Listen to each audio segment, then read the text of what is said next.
Aggressive field, and the fans are still making their way into the ballpark. The Blue Jays won the opener of this 4-game series last night 5-1. A lot of Blue Jay fans in attendance, and that's supposed to be the way it is all weekend long, as the weather's going to improve dramatically, and we have seen Blue Jay fans all around Cleveland as they are anxious for this weekend series to continue. Carlos Carrasco will make his second start of the season here at home, and his first one was forgettable.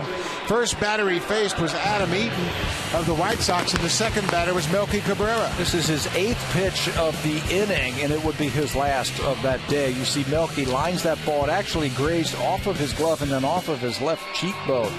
He missed a week. He was down. He had to be helped off of the field. There were no concussion syndromes.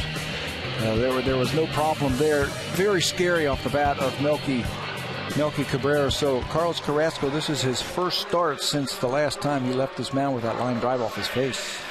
He will make his 5th start of the season in John Gibbons Ball Club. They had a good night last night offensively, doing all their damage in a 5-run 4th inning. It was the 5th time they have scored 5 or more runs in an inning this season. A little different look tonight. Josh Donaldson, for the first time in his career, will bat leadoff. 1,584 plate appearances. Now, with this appearance tonight in the top spot, Donaldson has hit in all 9 spots in the lineup. How about the red-hot Kevin Pillar? Over his last 4 games, he is 7 for 16 with 4 doubles. He's doubled in each of those 4 games, and he's playing terrific defense in center field. Carlos Carrasco on the mound tonight for the Cleveland Indians. You mentioned we were talking about the line drive off of his face. He's made 2 starts since then. One a pretty good one against the Chicago White Sox, and then one against the Tigers the last time out. Not very good, coming off his worst start of the season.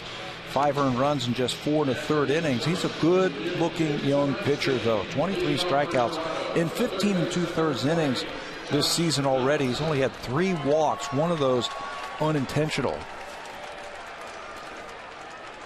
Carrasco is 28 years old. He came to the Indians in a big deal with the Philadelphia Phillies back in 2009. Here is Josh Donaldson. We mentioned he is hitting leadoff for the first time in his big league career. Coming in with good numbers, and you can bet Donaldson, he might be looking to ambush that first pitch. First pitch. Let's see how hard you can swing, see how far you can hit it. Pitch is down and away for a ball, and we are underway. Donaldson was shut out. He grounded out 4 times last night. Blue Jays managed 5 runs on 7 hits. There's a deep drive to left field. Michael Brantley back at the track looking up. Goodbye home run. Josh Donaldson, a leadoff home run in his first appearance in the top spot in the batting order. The higher up that John Gibbons puts him in that lineup, the higher and better that he hits. You know, we were just off by 1 pitch. Thought that he might gangster that first one, but it took the second one. John Gibbons electing to just move everybody up in the lineup.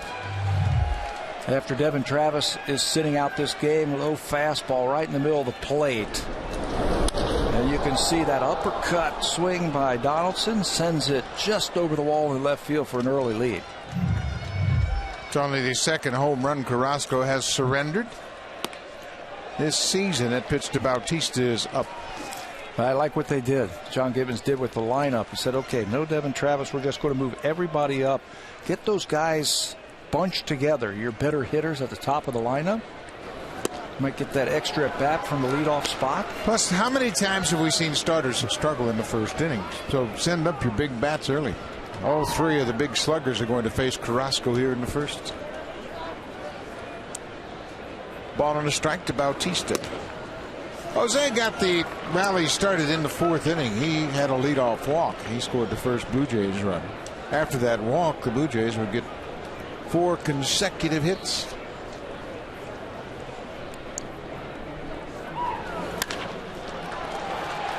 That ball is going to split the outfielders, and one hops off the wall. Michael Bourne plays it back in, and Bautista will have a stand-up double. Home run double to start the game. Good start for the Blue Jays. Get those hot hitters at the top of the lineup. It looked like Bautista, once he got the 2 strikes, really thought about right field. You didn't see that front shoulder open up and try and pull the ball. He let that ball get deep, and he just slices that ball the other way.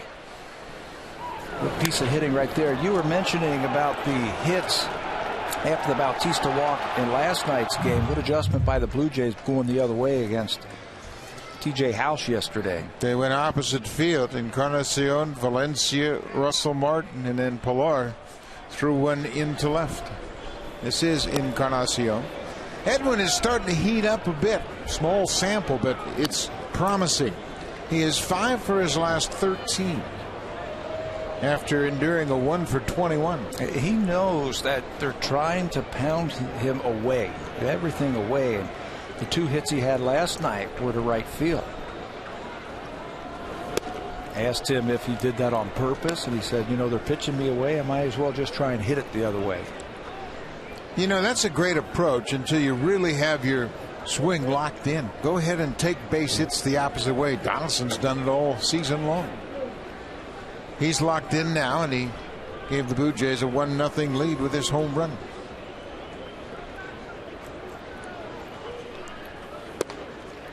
Another pitch outside. One thing about these outside pitches, sooner or later you have to have a pretty good idea what's a strike and what's a ball. They're seeing so many pitches away. So many of them. That's right. They used to say, hey, good taking practice. Encarnacion's had a good taking practice because he's seen so many pitches off the plate. That's not close, and he'll take ball 4 for the first 3 reach against Carrasco. Defensively, let's take a look at the way the Indians set up tonight. Good speed in the outfield with Brantley, Bourne, and Brandon Moss. Moss had an outfield assist in last night's game. Lonnie Chisenhall, good defender at third base. Michael Vilas starts at shortstop for the 2nd straight game. Jason Kipnis is the second baseman. Carlos Santana has played every game at first. And Brett Hayes gets the start tonight behind the plate. Michael Vilas is a good player. He was 4th in the Rookie of the Year balloting his rookie season, and now he's playing some shortstop. And he's valuable because he can play different positions. He had 2 starts at third base this year, 4 at shortstop. He's had 3 in left field. He's also had a start in center field this season. He can play second base, and he swings a mean bat. For Terry Francona, this might be keeping that position warm because they've got a great player in AAA. Francisco Lindor, young shortstop. Russell Martin batting 197. But like Encarnacion, Russell's been swinging the bat well lately. He got off to a 1 for 24 start. Got a 7-game hit streak. Martin has taken his walks. He's walked 15 times already. Ground ball. Aviles shovels to second. Kipnis to first. Double play. Bautista goes to third on the double play.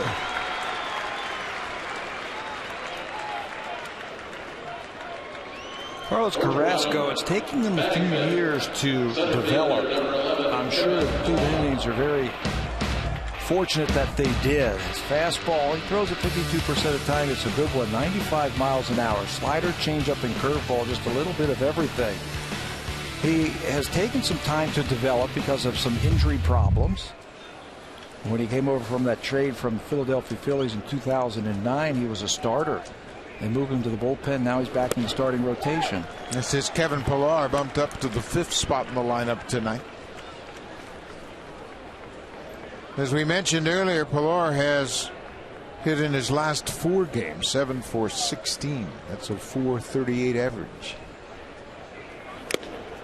Quickly behind 0-2. You see that really short slider with late break from Carrasco just off the plate.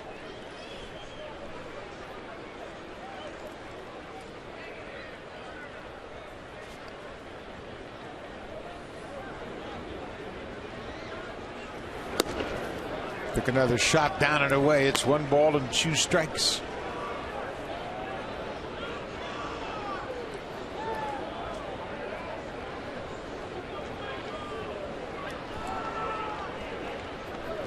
Infield is straight away. The outfield the same for Pilar. You can see he's got him spread out about as thinly as you can be. Michael Bourne just took about 4 or 5 steps to the gap in right center field now with 2 strikes. Oh, Kevin thinking he might punch a ball that way. Little chopper, that's going to go foul. Kevin does a good job. He had a real big at bat in last night's game. He drove in a pair of runs with a 2-strike base hit to left, and it was a ball down and away, but he stayed on it with 2 strikes, and he was rewarded with a couple of ribbies. He's been playing some good baseball, doing all the little things to help you win ball games, not to mention all the great catches that we have seen from him this year. It's a high fly ball, deep center field. Bourne's got room right in front of the 400-foot sign, and he makes the catch.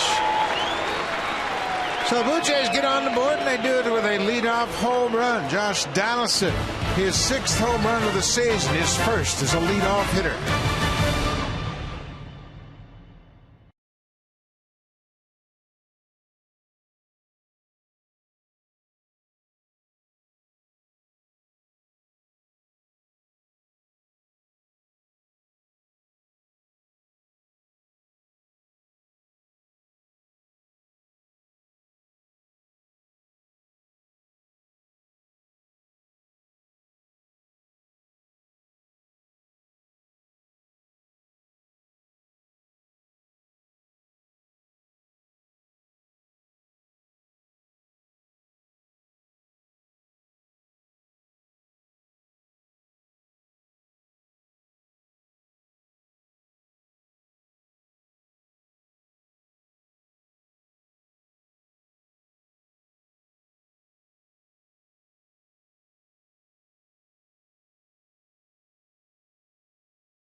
Gone 1-7 in series openers, and they lost the series opener here last night to the Blue Jays.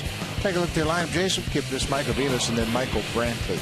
Look at his numbers against the Blue Jays. A .380 career average with an OPS over 1. Brantley had the 3-hit game in last night's game, and Lonnie Chisenhall, he's got good numbers against the Blue Jays starter tonight. Mark Buehrle, a 3-for-8 record against Buehrle with 2 home runs, and they came in the same game. More left-handed hitters for Mark Buehrle to deal with. He has won 3 of his 4 starts despite allowing the highest opponent's batting average in Major League Baseball at .360. Looking to bounce back after his last start. Mark only lasted 5 2/3 innings, 5 earned runs on 13 base hits. This is Jason Kipnis, the second baseman, and Buehrle falls behind 2-0. The Indians are 1-8 against lefty starters, and everybody loads up their left-handers when they see Cleveland coming to town. They call up lefties. They set them up in their bullpen. They bring them up from the minor leagues, set their rotation. They just have so many lefty-dominated hitters in their lineup, the Indians. You just kind of wonder if that's a philosophical approach that the front office has taken with this ball club. But you got to have a balanced attack, that's for sure. Kipnis fouls another pitch into the seats. They have moved Jason Kipnis up in the order, just trying to spark the offense a bit. On Wednesday night, he had a 4 RBI game hitting in the leadoff spot. Last night, though, he was handcuffed by the Blue Jays 0 for 5.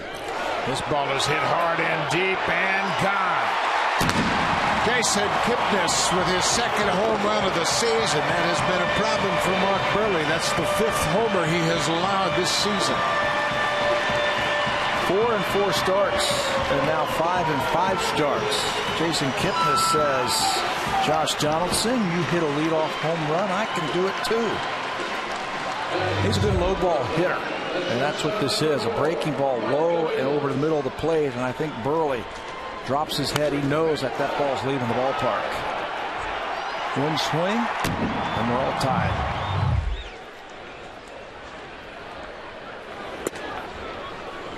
It's Michael Velas. The Indians out-hit the Blue Jays 11-7 last night, but they just couldn't deliver a big hit with runners on. Especially early in the game. last night, first 3 innings. They stranded 6 base runners in the first 3 innings with Norris on the mound. Daniel Norris, in case you haven't heard, has been sent back to AAA Buffalo.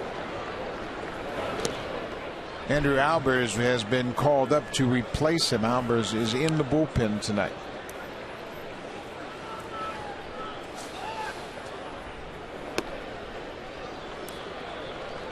Full count, you the shortstop, Mike Aviles. Cut on and missed. 1 down. Burley strikes out Aviles. Take a look at the defense behind it. Mark Burley. In the outfield, it's Dalton Pompey, Kevin Pillar. He's put on a show in center field, and Michael Saunders. Take a look at the infield defense. It's Donaldson and Diaz on the left side. Goins starts at second. Devin Travis is out. Garnish at first, and Russell Martin behind the plate. Second start of the season for Ryan at second base. We saw him make some great plays there last year. Hot shot. Encarnacion will flip to Burley for the out. Michael Brantley hit it hard, but the Blue Jays retired him. Finish up that thought. Devin Travis out of the lineup tonight. You and I had a chance to see him in the locker room this afternoon, and he's very sore after getting hit in that shoulder area by that ball from Brandon Moss. He is beaten up. He had a big ice pack on his shoulder and trying to get over the impact of that blow, that one hopper that hit him last night. He's got some good news, though. Devin Travis has been named the Blue Jays Honda Player of the Month for his month of April. How about that? His first month in the big leagues, and he's the team player of the month. Congratulations, Devin. Well deserved. They took x-rays last night of his shoulder area, the clavicle there. They saw something on there, and then he had to go in and get a CAT scan and said, okay, nothing's broken there. So that's the good news also. It's just a contusion. It might be a day or so. But he is very sore, and he had trouble raising that left shoulder because of that. That's a hot shot past Encarnacion into right. Carlos Santana with a 2-out base hit. We mentioned the Indians coming into this game batting just .226 against lefty pitching. The home run by Kipnis was only the 5th they have hit all year against lefties. And I think Santana is an important part of this lineup, especially against the left-handers. He's a switch hitter, and he represents really the only power from the right side in the lineup tonight for the Indians. This is Brandon Moss. He goes after the first pitch, and that'll end the inning. But both clubs, they exchange home runs in the first. It's a 1-1 game.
...2015 Honda CR-V, Motor Trend's 2015 Sport Utility of the Year.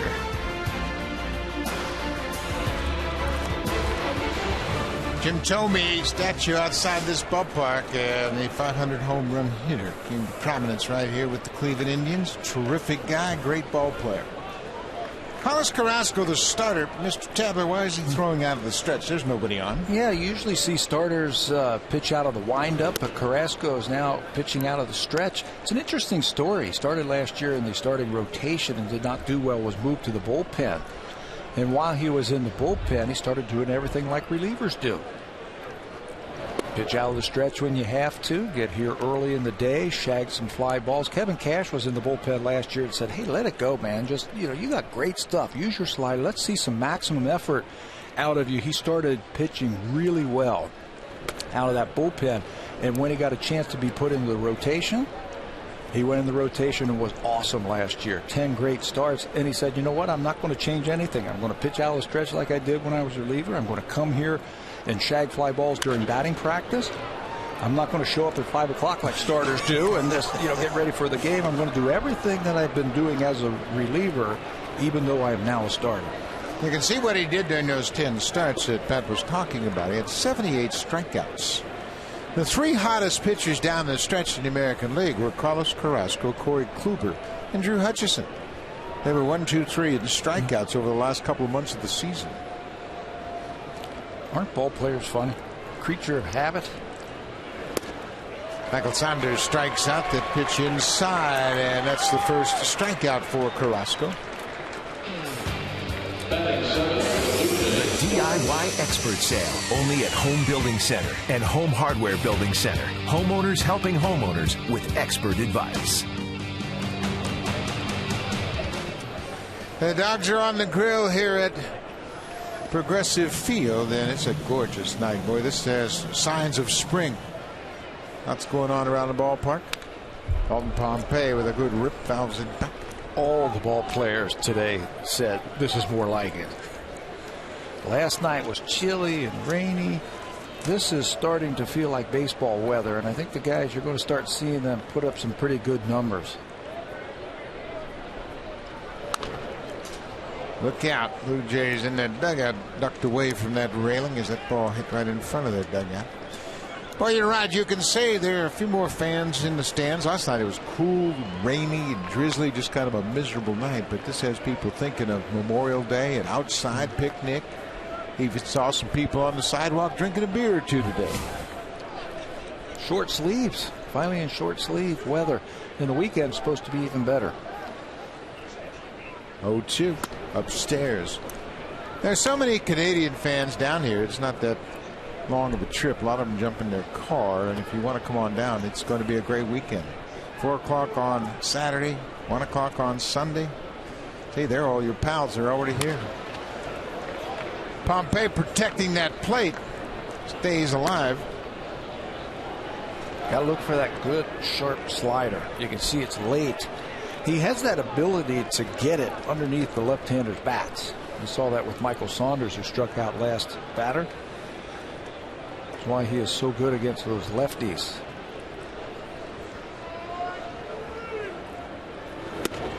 Elevates that pitch. That's a good sequence right there. Slider down and in.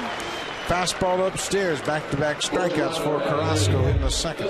You've heard that saying, stand the hitter up with a fastball like that. You stand him up when you have that rising fastball like that. Down in the zone, then up, and then back down and up. The hitter just starts chasing the ball all over the strike zone.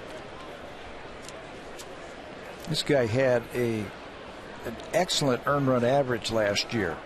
Again, he was a starter, then a reliever, then back to the starting rotation. His ERA for the full season was just 2.5 runs a game. Well, he had a tendency to really be effective in the early part of the game. Going back to the start of the season a year ago, he's held hitters to a .218 average before the 7th inning. And that's impressive. You go through the lineups probably 2.5, 3 times by the time you get there, and to keep them to a .218 average is impressive. Very impressive, and it just took a trip down to that bullpen. Max effort, gaining some confidence. Ryan Goins hits a fly ball to left. Michael Brantley, a couple of steps in front of the warning track. Blue Jays go quietly in the top half of the second. Carrasco checking in with Bill Welke.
AAA. Gibbons said, as expected, he wasn't happy about the news, but took it about as well as he could. This afternoon, Norris sent out a tweet. It was just 2 words: challenge accepted. Gibbons says that one of the things he did to kind of lessen the blow is explain that a very similar thing was done last year with Marcus Stroman. And we saw what a difference it was for Stroman when he returned to the lineup mid-season. Of course, he had a terrific second half. Guys?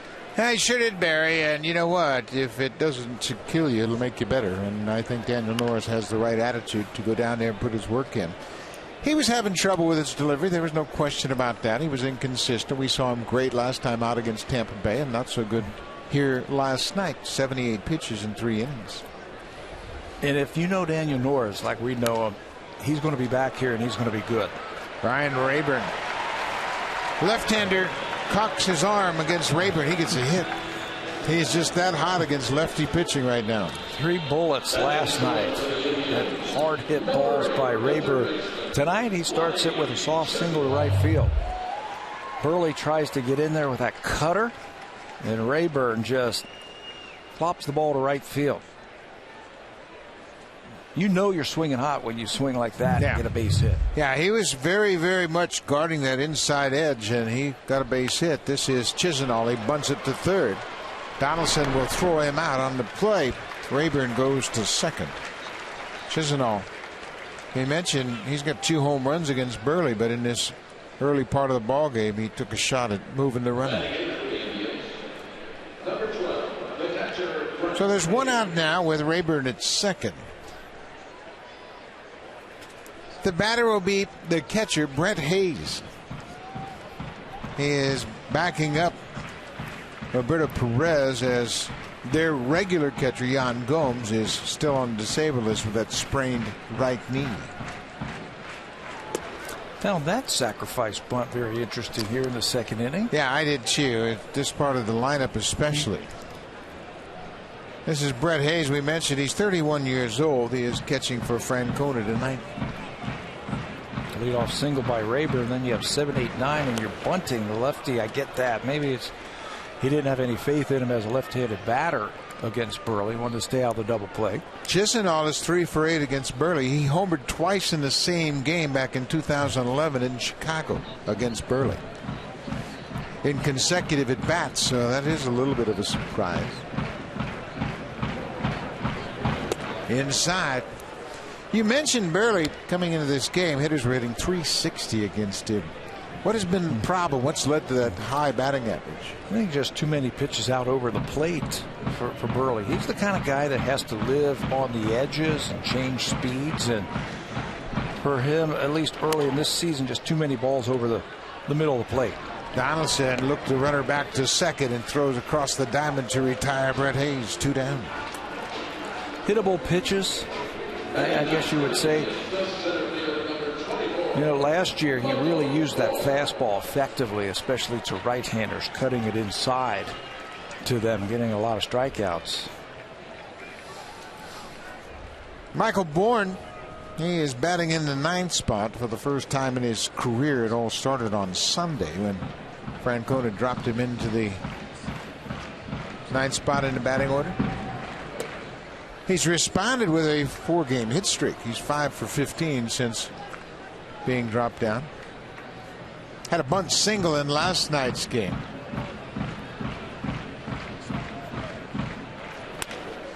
It's a fly ball into center. Pilar calling for it, waving everybody off, and he makes the catch. Leadoff single. Indians leave a base runner. We play 2 here in Cleveland. It's a 1-1 game.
Baseball. Listen to live audio, follow games pitch by pitch, and enjoy in-game video highlights. The app is available on the iPhone, iPad, iPod Touch, and Android.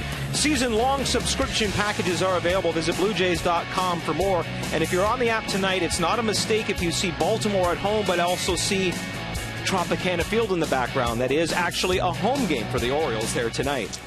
It sure is, Barry, and as we speak, it's a scoreless game down there in St. Pete. Chris Tillman is pitching for the home team, the Orioles, and Alex Colomé is back for Tampa Bay. He's starting for the Rays. Of course, that series was moved from Baltimore because of the unrest in Baltimore. The Rays have played 1 series outdoors. How about that? In New York, right? Yeah.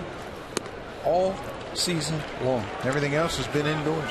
Miami, Toronto, St. Pete, and 1 series, 3 games outside.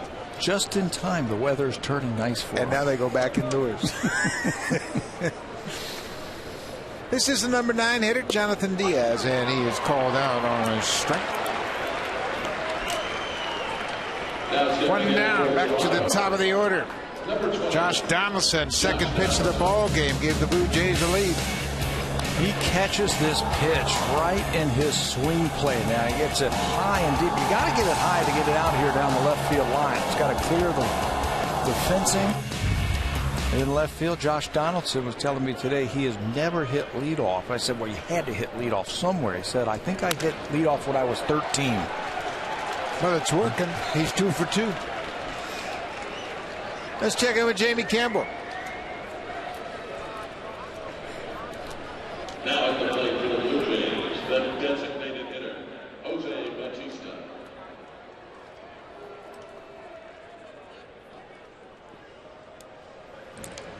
Thank you very much, Jamie. Yankees are 13-9. The Red Sox are 12-10 starter play. Those big AL East rivalries, Tampa Bay, Baltimore, Yankees, and Red Sox, while the Blue Jays are in the Central with the Indians. One final note on that Donaldson leadoff home run. Of course, Donaldson hit the leadoff home run in the top half of the inning. Kipnis hit one in the bottom half of the inning. That's the first time there have been 2 leadoff home runs in one ball game since May 14th last year. Chicago at Oakland. Gordon Beckham hit a leadoff home run for the White Sox, and then John Jaso leading off for Oakland went deep in the bottom of the first. Doesn't happen very often.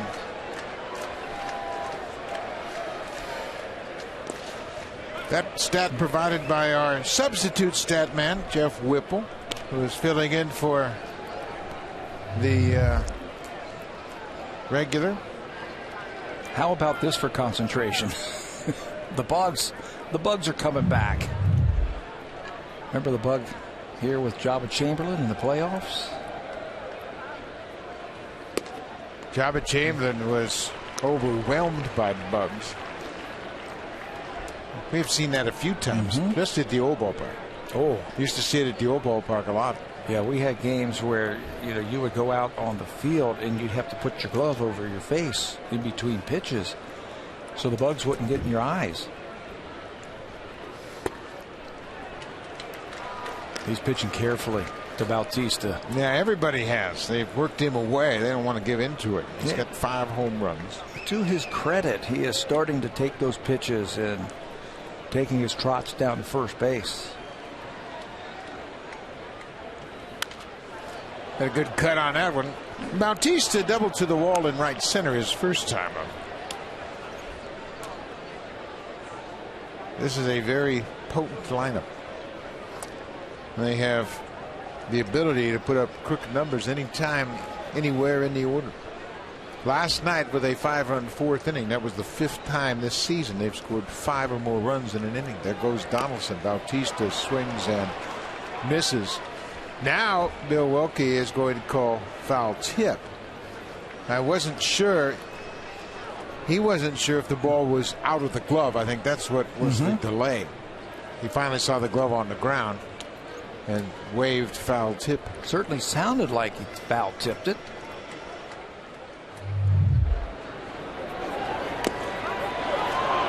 Yeah, you can see he was looking at the catcher's glove to see if he had the baseball. He heard the foul tip, but then we saw the ball on the ground. He waved foul tip.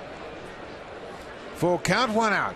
Donaldson not running, and this hits the umpire squarely. And Brett Hayes is helping Bill Welke. That pitch was up and in. He fouled it straight back over the catcher into the umpire. Now the training staff for the Indians is going to come out and have a look.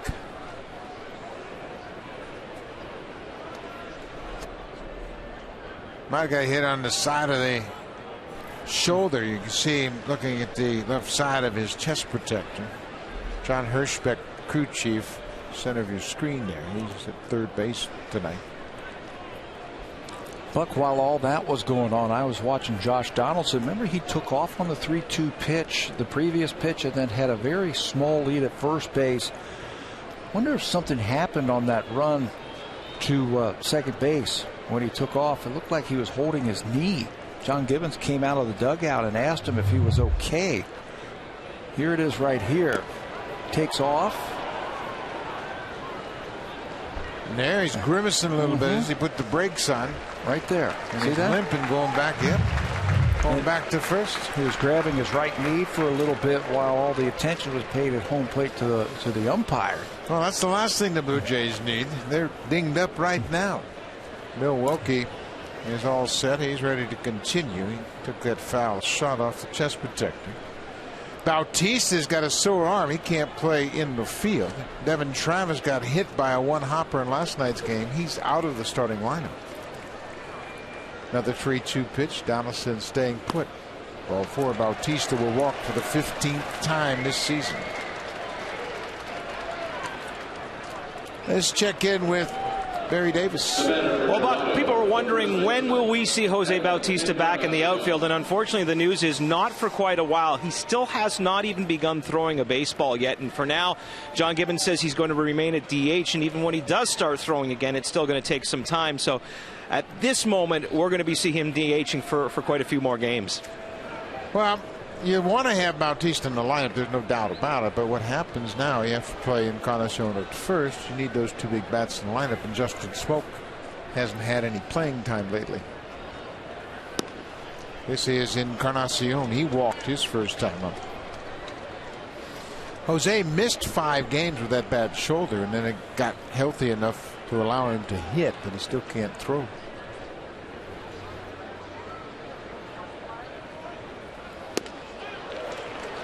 We mentioned Edwin starting to get a few more hits now, and May was great to him last year. Once the calendar turned to May, his bat came alive. Yeah. He might be the happiest guy in that clubhouse for the Blue Jays. That calendar flipped over to May. If he does just half of what he did last year, he's going to have a big month. Last year, he hit 260 in April, but just 2 home runs. He had 15 RBIs, but this season he had 190 average, 4 homers and 10 ribbies. And then he had 16 home runs in the month of May. That's over the glove of Chisenhall, and Donaldson is limping around third. Bautista will go to third base as Donaldson scores, and Josh doesn't look too healthy. Looks like he was protecting that leg as he came around third base. He's probably going to get some attention in that dugout for the Blue Jays. That was sharply hit by Encarnacion. That really handcuffed Lonnie Chisenhall, the third baseman of the Cleveland Indians. Threw it right by him. There's the ball by Chisenhall, and watch Donaldson. You can see very gingerly running on that leg as he's going to score easily. A stop the start, and then right there he feels something. It looks like the right knee, doesn't it? The way he's trying to protect it. I'm talking about George Puvas, the trainer. So Encarnacion picks up an RBI with a double. And looks like Donaldson's going to get some attention inside. Well, Danny Valencia, he's a guy that's got to get loose now just in case. He would play third base. Boy, oh boy. Bumps and bruises, they continue for the Blue Jays, and you can see Valencia, he's aware of what's going on right now. We talked about that in the opening. You know, the Blue Jays, when they put the team together in spring training, you put all that time in and you have your meetings. What about this guy and that guy, and we're going to make this team. And then it just blows up quickly. Well, and that's why it's such a big deal. Everybody goes, well, I hope he makes the opening day roster. Well, don't get too wrapped up in that. It changes very quickly. 2 balls and a strike to Blue Jays catcher Russell Martin. It really challenges the depth of your organization, doesn't it?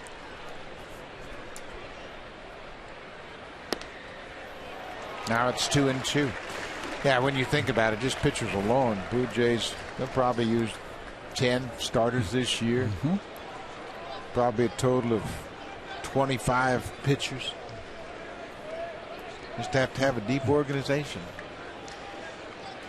2-0 or 2-1 Blue Jays as they have taken the lead, and Martin waves at that outside pitch. It's 4 strikeouts for Carrasco. Well, he's got that short, late breaking slider that's very effective against the right-handers.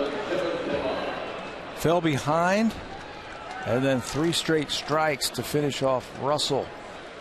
The slider right there. Martin comes up empty. He's hoping that that ball was tipped. Good play by Brett Hayes to hold on to it. Well, Kevin Pillar now with runners at second and third and 2 outs. Pillar flied out to center field back in the first.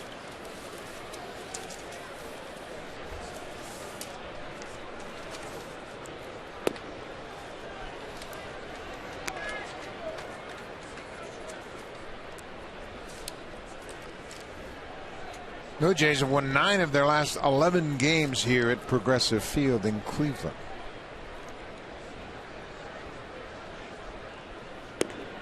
Well, he's staying away, isn't he? Yeah. To all the right-handers. Eventually, they have to throw a pitch inside, don't they?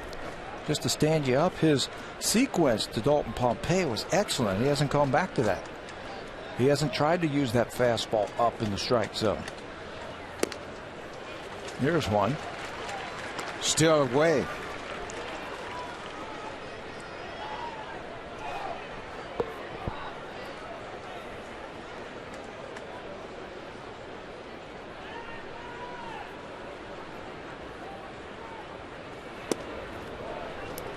Right close. Took a close pitch. It's now 3-1.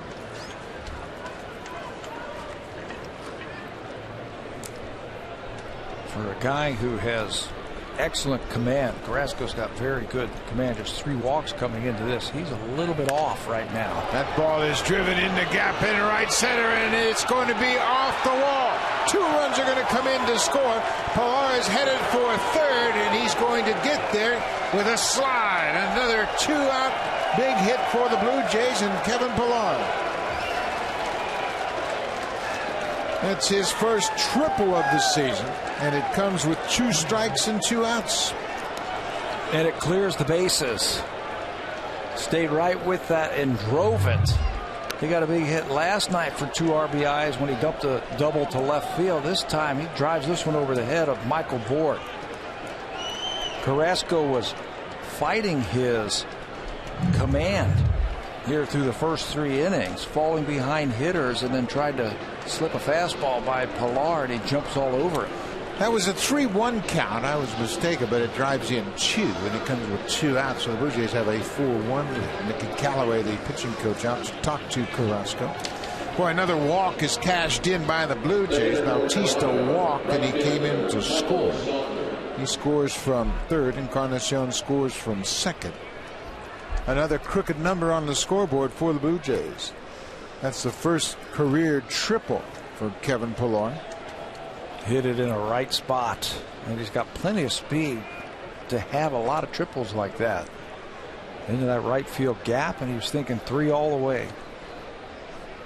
Michael Saunders, 95-mile-an-hour fastball. Saunders struck out on a slider down and in. So first strikeout of the night for Carrasco.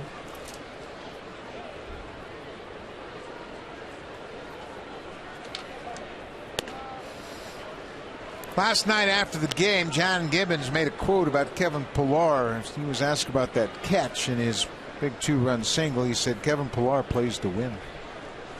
That's pretty simple. That's the highest praise you can get. Isn't that what you want to do here? He's a winner. You want to be a winner. They have put him in center field, and he came up as a center field. He can play out there. Gibby likes his defense going to his left and to his right. Here's Josh Donaldson. That's a good sign. Back on the bench. 1 ball, 2 strikes. Strike 3 called. Saunders called out on strikes, but the Blue Jays add 3 runs. On 3 hits and a walk, Kevin Pilar drives home a pair with 2 outs. This will be his first big league triple. He drives it to the wall in deep right center. Pilar's keyed a 4-1 lead for the Blue Jays.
It's Sault Ste. Marie just down the street in Erie as they take on the Otters. It is Game 6 on Sportsnet, 7:30 Eastern on Sportsnet East Ontario, West and Pacific. Buck? Thank you very much, Barry. We move to the bottom of the third. Now Mark Burley has been staked to a 3-1 lead. Encarnacion with an RBI double and Pilar with a 2-run triple.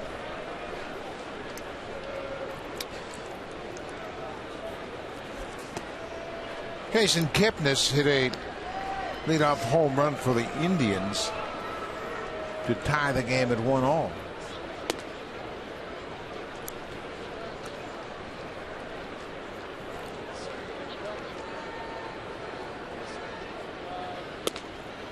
Burley's just off. You can see he's frustrated with his lack of command tonight. Yeah, he just doesn't have that command of that cut fastball just yet where he wants to throw it. He also knows that his team just scored 3 runs. He wants to have a quick inning. Leadoff walk. Championship winning Honda CRF 450R for those who dare to ride red.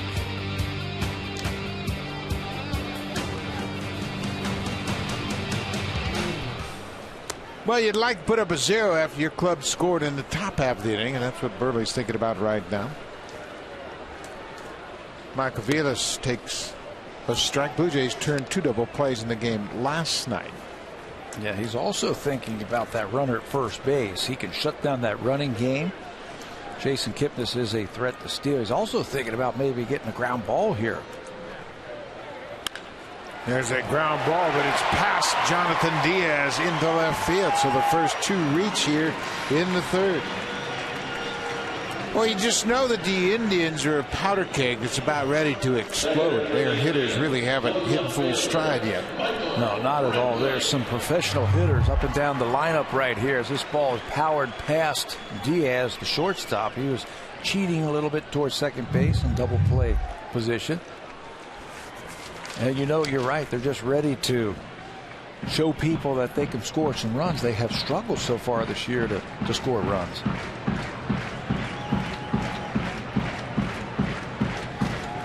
This is Michael Brantley. He was retired in the first inning on a bouncer to first. There's that pitch Burley needs. That pitch right on the corner to get ahead.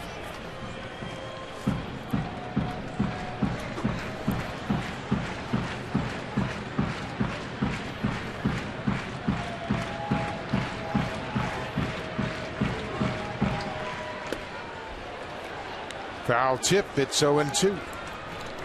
Burley just doesn't have the kind of stuff where he can pitch in hitter counts all night long. He has to pitch head and put some doubt in the hitters' minds. Yeah, he just cannot power the ball by you. He's got to pitch. He's got to go up and down. He's got to use that change up and cutter and hit his spots. If he does that, he's going to be fine. You really admire Burley for his career first and foremost. This is his 16th year, but yeah, the way he goes and takes the ball every day. He's never missed a start, never been on the DL, never complains about lack of defense behind him. He's just a baseball player, loves to go out and compete. And he has done some great things on the mound. Russell Martin with a pickoff attempt at second. Kipnis is back in. Russell has thrown out 10 base runners, 9 base stealers, and he's picked off 1. I'm not afraid to throw it around right there. He's got Jonathan Diaz, a shortstop, right behind that runner, so why not keep him close? Well, if you can shorten up that lead at second, and there should be a base hit, that might save you 2 or 3 feet at home plate. There's a bouncing ball. Donaldson with a terrific play goes to second, but it's not in time. Well, what a play by Donaldson. He saved a run for sure. And he knew the only chance he had was to go to second, maybe get a force out. Yeah, you weren't going to get Kipnis. You see Jason coming right through your picture right there. You weren't going to get Michael Brantley. So you take a shot, you go the short way to second base, and you hope that you can get that out at the bag and keep the double play in order. But heads up base running by Micah Vilas quickly gets a base hit for his buddy Brantley. Rough start to the inning, a walk and 2 singles. Now the bases are loaded for Santana.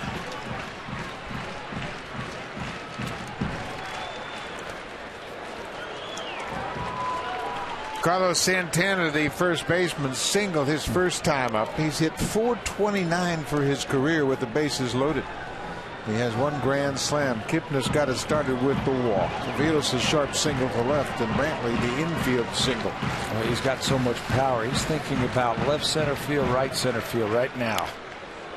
Had a home run cut and fouled it off at home. Very patient hitter also. He really makes that pitcher come to him. He's got a great eye at the plate. He leads the American League in walks. He's got 18 walks.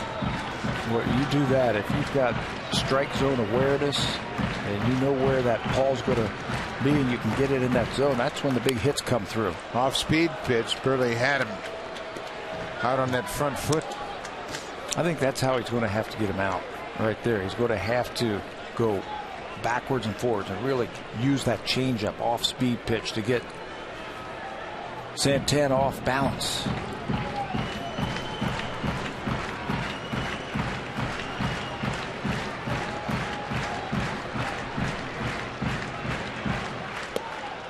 Roy took a shot at that outside corner.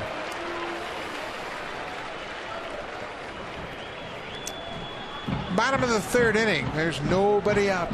Blue Jays have a 4-1 lead.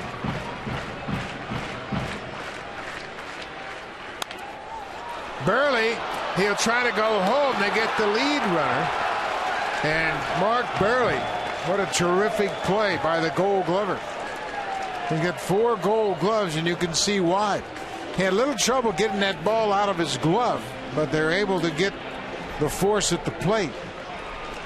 Boy, that is huge. A comebacker right here. They can't finish off the double play because Burley has to leave his feet, but then makes a heads-up throw to the plate. Good job by Jason Kipnis. He could have lit up Russell Martin right there, but he's out, and he gives way for Martin to get out of the way. Santana is reached on a fielder's choice. There's still just 1 out. This is Brandon Moss. He goes after the first pitch. Moss grounded out to first on 1 pitch his first time.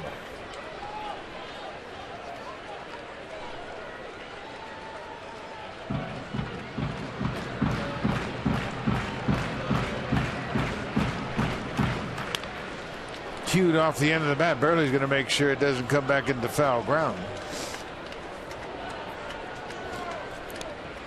Well, the wily veteran has got a chance to get out of all of this. Get a ground ball here, maybe get a double play. Bases loaded, nobody out when he got the comebacker off the bat of Santana. If they do get a ground ball to the right side of the infield, that's going to be an interesting turn for the defense. They got that shift on Brandon Moss right behind second base. That's the shortstop, Jonathan Diaz.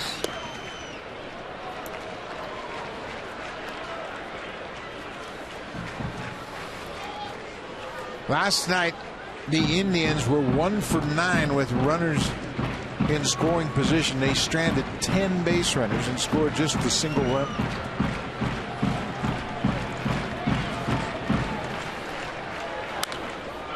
This is popped into the seats over the Indians dugout.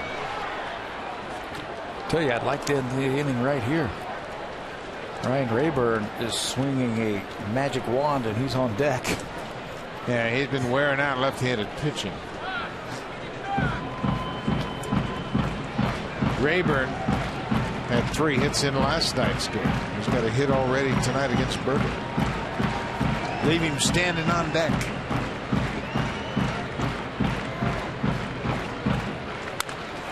That's trouble. Down the right field corner. That's a fair ball. Aviles is in to score. Right behind him is Brantley. They're going to stop Santana at third, and Brandon Moss. A 2-run double to the corner.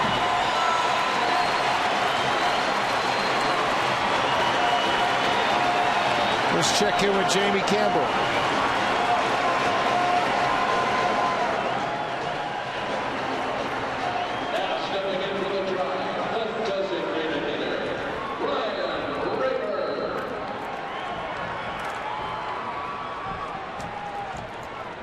Tampa Bay is a team you're going to have to keep your eye on.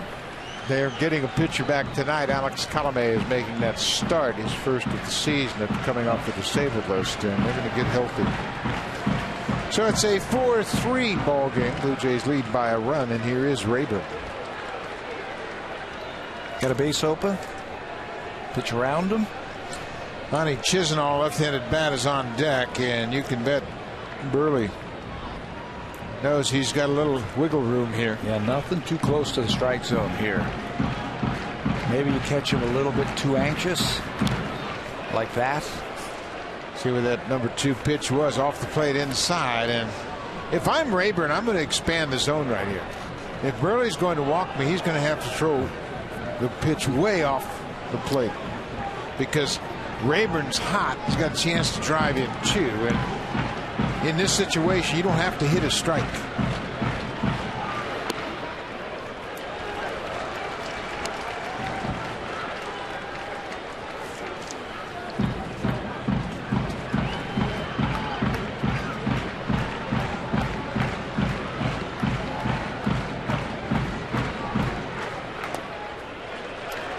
Barely not going to give him anything to hit.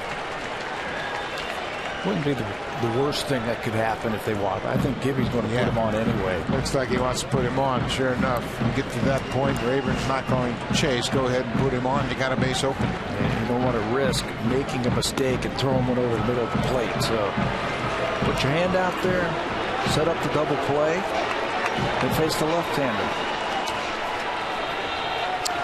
Left-hander is Lonnie Chisenhall with the bases loaded. Second time in the inning the bases have been loaded. Russell Martin's going to go out and talk to Burley.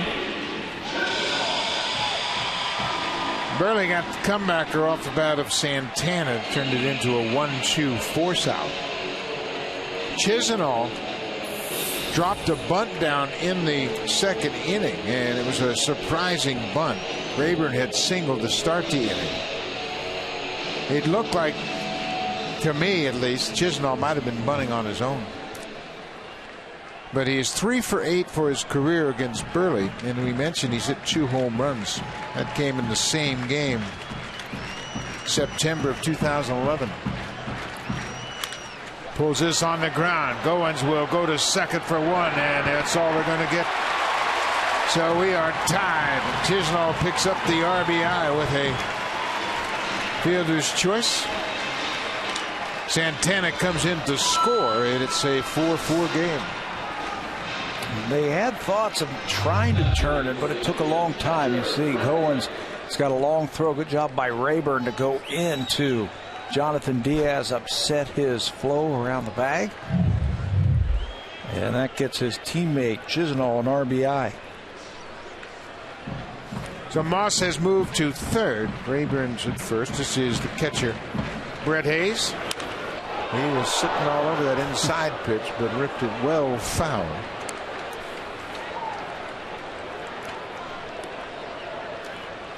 Hayes is the 8th man to bat this inning, and it all started with a leadoff walk.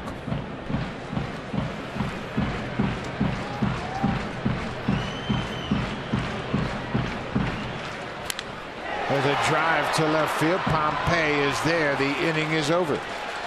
But the Indians scored 3 runs on 3 hits and a couple of walks, and we are tied at 4-4.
Oakland's 2015 Sport Utility of the Year.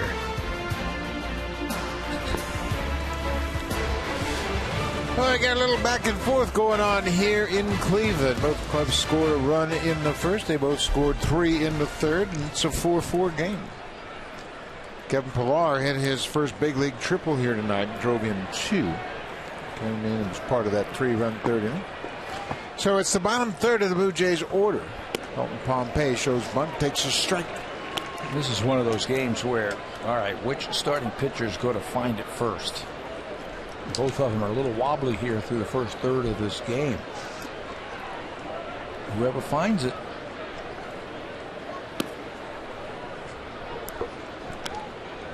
Carrasco has given up 4 runs on 5 hits. He had the benefit of a double play in the first inning. He has also struck out 5.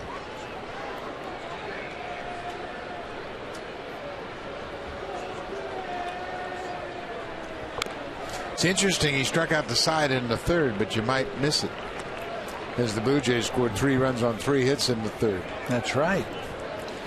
Saunders, Martin, and Diaz bunched around the top of the lineup. That's where he needs to concentrate, the top of the lineup of the Blue Jays. That's where all that thunder is.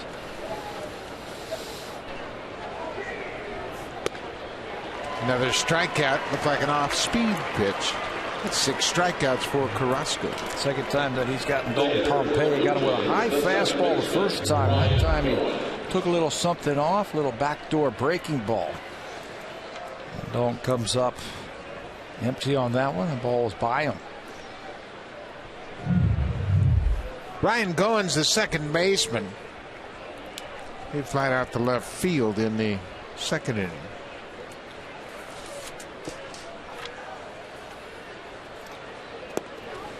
The top 3 batters in the Blue Jays lineup have come to the plate twice already.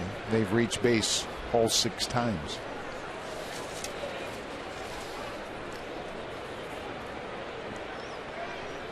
They have 4 of the 5 hits and 2 walks. They've scored 4 runs, all 4 of the runs in the top 3 spots in the Blue Jays batting order. Exactly how John Gibbons planned it. When he figured Devin Travis was not going to be able to play tonight, everybody just moved up. And a little off the end of the bat line drive, 2 down here in the 4th. Fans, on Tuesday, May 5th, the Blue Jays host the Yankees at 7:07. It is Connect with the Blue Jays tonight. The first 15,000 fans will receive one of these beauties. It is a Blue Jays and one Toronto Come Together t-shirt. Go to BlueJays.com for more. Be a good homestand with the Yankees and the Red Sox there for 6 games. The Red Sox are tied with the Yankees as we speak. Jonathan Diaz lines into right. Quick inning for Carrasco. Blue Jays. Bottom of the order goes quietly. 3 up, 3 down. It's a 4-4 game. Michael Bourne, Jason Kipnis, and Mike Gavilas will bat when we come back.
Red Sox take on the Yankees at Fenway Park. That game gets underway at 1:30 Eastern on Sportsnet 1. Buck?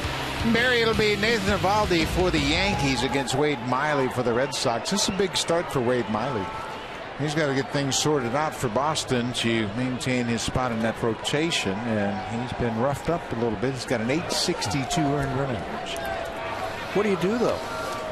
I think the Blue Jays. Fingers crossed. I think the Blue Jays. I'm trying to bring it together right here with this team. I think they find themselves in the same type of predicament.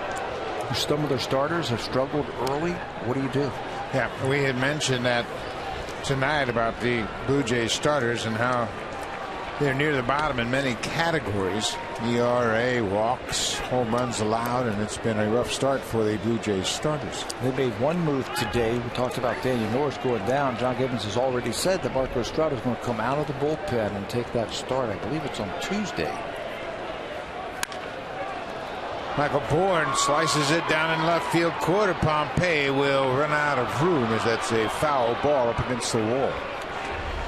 You mentioned the starters, and when you look at the Blue Jays, they're 13th in ERA, 13th in hits per 9 innings, and there's that ball off the wall down in the left. They are 15th in home runs allowed. They've allowed 20 home runs. And Drew Hutchison in that rotation, and so many of them had their own individual concerns, and Hutchison hasn't been able to get out of the fifth twice. He hasn't pitched 6 innings 3 times this season. Also, the walks are really scary. Coming into this game, the starters have walked 55, which was the most in the American League. Yeah, they have walked on average almost 4 per 9 innings, and that'll get you into too much trouble. When you look around the league, Oakland's first in ERA among starting pitchers, then Tampa Bay is right behind them. And they're still missing 2 of their starters. They got one back tonight in Alex Colomé. Bourne with the leadoff single.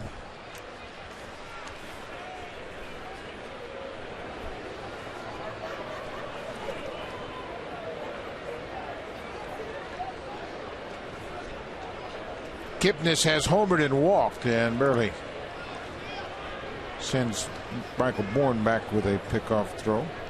When you've got a pitcher like Burley who can shut down a running game, who's got a great pickoff move, one way to combat that is to hit and run. Bourne, he was hung out to dry. He was about 5 feet off the base and thought Burley was going home. He had a very short lead and almost got picked off. It almost got, watch this. He's going back, he slips and falls. He said, where's that base? And he's all over it. Well, one way to combat that is to hit and run. Get the late start. Open up some holes in that batter. Then his responsibility is to get his bat on the ball and get it on the ground. Then you've got Michael Bourne standing at second base. Worst case scenario. 2-0 to Kipnis. Hits this ball into center. Pilar with a long run on the warning track, and he makes another catch up against the wall and takes extra bases from Kipnis. He does it every night. That ball was going to bang off the wall in center. And it would probably be a run for the Indians. The guy's fearless. Wherever they play, he's fearless. No regard for his body. He says, I'm going to go up, catch it, take the brunt of that, and then have the presence of mind of taking the ball out of his glove and throwing it over to Pompey to get it back into the infield quickly. But he does it again. He may have had another stride before he jumped, but who can tell when you run that far to track a ball down? He made a great play last night. That one was almost as good. One in left center, now one in right center. Amazing. Mike Aviles slaps this one down the right side. That's going to go all the way into the corner. Michael Bourne is being waved home. Goins has got a shot. Here's the throw to the plate, and it's a great throw, but Russell missed the tag. And immediately he says, I want to review that. Bourne might be hurt. Bourne with the head first slide, just now getting up. Aviles with the double. And you can see the trainer attending to him. He may have slammed his face into the dirt. Lots of action here at Progressive Field tonight. Ball was hit into the corner. Michael Bourne can run, and they're going to test the Blue Jays. His face, he did face plant, and it looked like Russell Martin missed the tag. He's got a lane right there to go around it. Wait a minute now. You saw the glove bend. The glove, watch the glove make the contact. Watch the end of the glove. Boy, like that's tough to tell, isn't it? Yeah, just went right, just grazed the shoulder of Michael Bourne. Oh, he tagged him. Yep. Sure did. Looked like he tagged him. But it's got to be conclusive to overturn the ruling. And you saw the uniform right there. Right there. He moves the uniform just on that Wahoo patch before he swipes his hand across home plate. And Martin, of course, could feel that, so that's why he told Gibbons, let's challenge this call. Right away, he called him out there. On that first shot of it, it happened so quickly. He had the swipe tag on the runner. And then that slow motion, you could see the sleeve of Michael Bourne move where Russell Martin brushed up against it.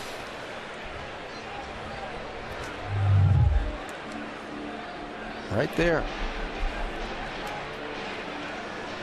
And Bourne took the brunt of that, face planted right here as he hits the ground. His face is going to make contact with the dirt. He got his right arm tucked underneath him also. Coming into this game, there have been 155 reviews. 40 have been confirmed. 47 have been what they call stands, where the ruling on the field stands. They don't confirm it or overrule it. There's another look at that play. There have been 66 overturned plays out of the 155 reviews. That's 42.6%. Yes, sir. They got it right. John Hirschbeck, the crew chief, throws that fist up in the air, and Michael Bourne is called out. Great relay by Saunders to Goins to Martin to cut down a runner at home. Russell Martin felt the contact and asked immediately for the challenge. Ryan Goins was a shortstop, so he's got a very, very strong arm, and that time it was very accurate. Right up that line, he gave Russell Martin a good throw to just catch and swipe tag to finish off that play. Michael Saunders started it all in the corner by getting it out of there quickly and just hit your cutoff man.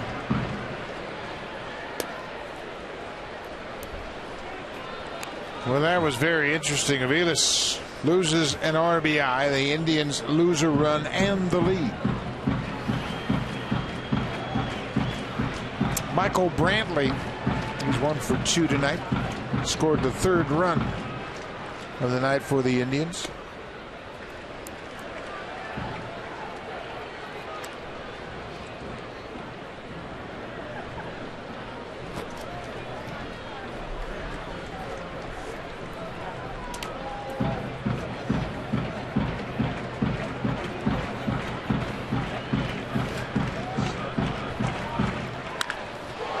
Drive to the gap in right center, and that's going to get down and out of here.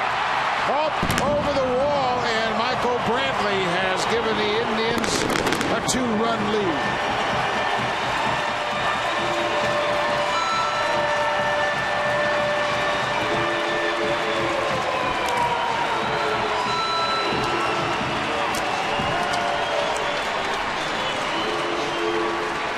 Well, that guy Brantley does it again.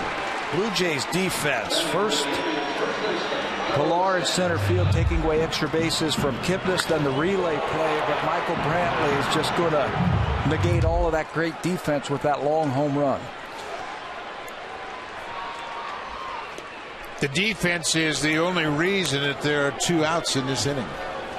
Pilar saved Burley extra bases with that catch up against the wall in center. Santana with the 2-hopper to third. The inning is over. But the Indians have taken a 6-4 lead. Michael Brantley a 2-run home run. Now it's time for a Blue Jays Central update. Here's Jamie Campbell and Greg Zaun.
American East opponents as the Yankees come in May 4th through 6th and the Red Sox May 8th through 10th. They also get visits from the Mariners, the White Sox, and the Angels. A big month at Rogers Center. And our Twitter question tonight, gentlemen, it comes from at Purish76. He wants to know, whatever happened to the screwball? Well, he was with us a couple years ago, but no, the screwball. Oh, the pitch. That's an interesting question and one we'll get into. This is Josh Donaldson. He's 2 for 2. Jumps back from that inside breaking ball. Donaldson homered leading off the game and then singled to center and scored in the third. This is where all the damage has been done by the Blue Jays. It's top of the lineup. Carlos Carrasco must be wondering what to do. He's got all these runs to work with. Yeah, he has not been supported very effectively by his offense, and tonight it's a different story. Not at all. In the last 3 years, they've only averaged, they average less than 3 runs every time he takes them out. And they've doubled that through 4 innings. There it is right there. Tough to win when you get 2.9 runs a game. Lowest run support since 2013. Carrasco leads the pack.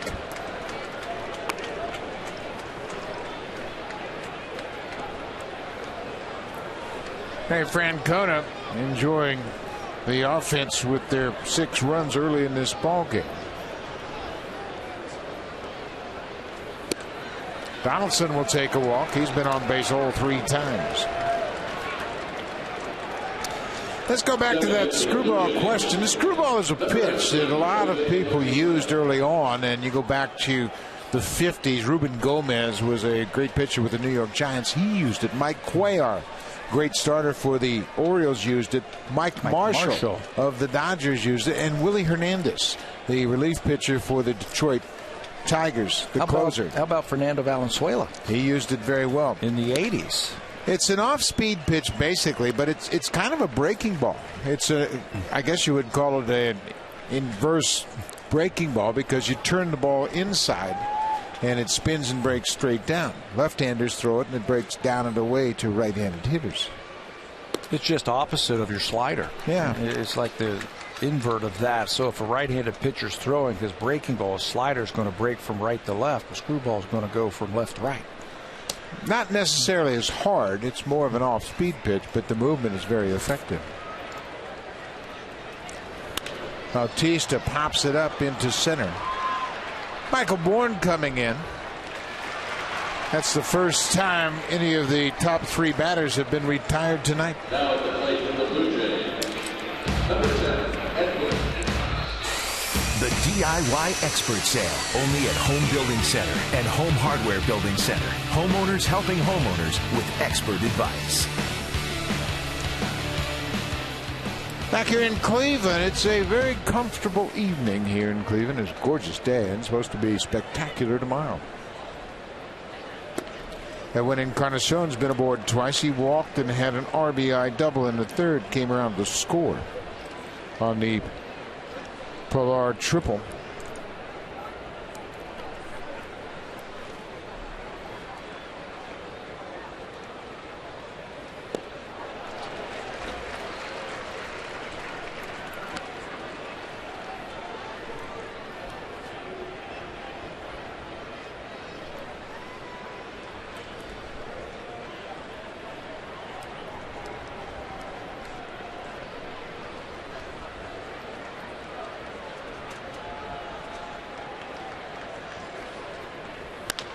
Bouncing ball, Chisenhall with a nice play. They go to second for 1, back to first. What a double play. Good turn at second by Kipnis, and John Gibbons is going to challenge this call at first base. He didn't hesitate. He came right out of the dugout and said, I want to look at that one. Yeah, Tim Leeper said, hey, I think he beat it. This is a heck of a play by Chisenhall. The in-between hop, he gets to his feet quickly. Kipnis with a good turn. And that one's going to be close. As you see, Santana has got to stretch to the inside part. Boy, he looks like he's out. That foot on the bag is still in the air. And now they're going to give up the ghost. The Indians are walking off the field. The Blue Jays will take the field as the double play ends the inning.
QPR at Anfield tomorrow on Sportsnet, 9:30 Eastern, 6:30 a.m. Pacific. Buck. Thank you, Barry.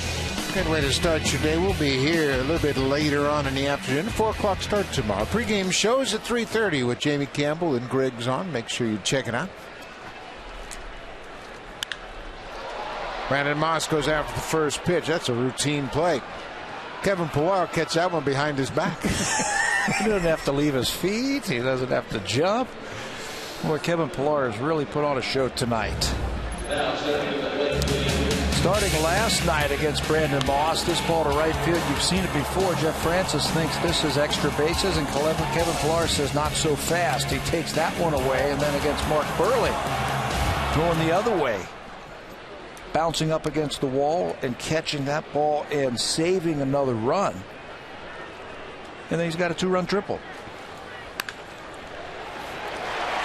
Ryan Rayburn, he's been on base 3 times, 2 hits, and he was given an intentional walk. Rayburn wears out left-handed pitcher. 1-out single for Rayburn. And they tried to shift on him. They pulled over thinking that he was going to pull Mark Burley. That time he sends it right back through the middle.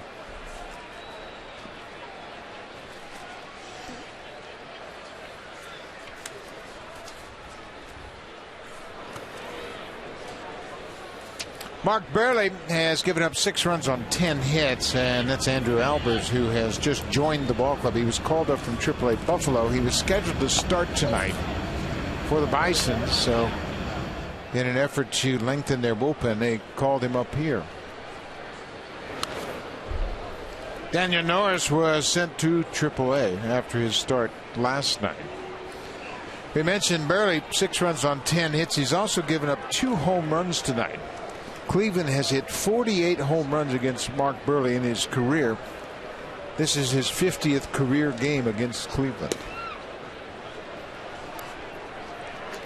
Of course, he pitched 12 seasons with the White Sox in the Central Division, so he has pitched a lot against the Indians.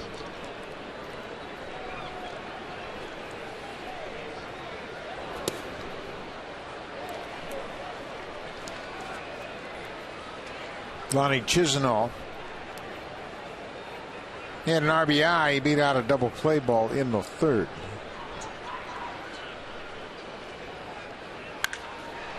He has a base hit. Rayburn is turning around second. He'll stop right there. Chisenhall has his first hit of the night.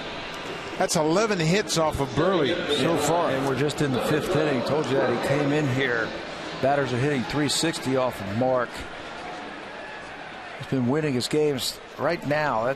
John Gibbons is out of the dugout, and he's going to make a pitching change. Another tough start for Mark Burley. He will leave here retiring just a batter in the 5th inning. Now he'll go 4 1/3. 2 runners on base are his responsibility. He has given up 6 runs so far. Andrew Albers will make his Blue Jays debut when he comes into this ball game. He'll inherit runners at first and second with 1 out.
Of this series, they had 11 hits tonight. He had 11 hits last night. This is Andrew Albers making his first appearance in the big leagues this season. He was just purchased from Buffalo this afternoon. He made those 4 starts, 23 innings for the Bisons, 1-3 with 3 earned run average. He spent last season over in Korea, made 28 starts over there with an ERA of 5.89. Got some time with the Minnesota Twins, and right now he's going to pitch out of the bullpen. And they need him to give him some innings tonight. First and second, 1 out. This is Brett Hayes, the catcher tonight. Hayes has gone over 2 so far. Hayes was with Kansas City last year until the Blue Jays made a trade. Sent Eric Kratz to Kansas City along with Liam Hendricks for Danny Valencia. Kratz became the backup player. This ball is hit hard to left, and that's out of here. Brett Hayes with his second home run of the season. And the Indians have scored 9 runs early in this ball game. Pouring it on. Hayes came in under 100. It looked like a changeup from Albers, and it was up. That will clear the bases right there. Single home run here in the 5th inning. Change up, and he knows he got all of that one.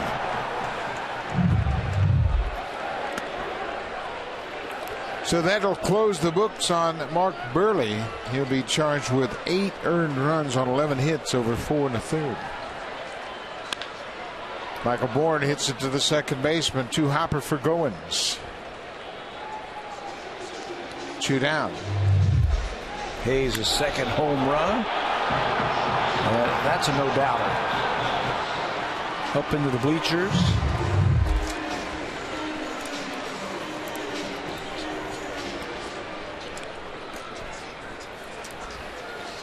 Nine 4. Cleveland. They now have 12 hits. The Blue Jays have just 5 hits. Jason Kipnis with his 4th at bat already tonight. We're in the 5th inning. Robbed of a hit last time.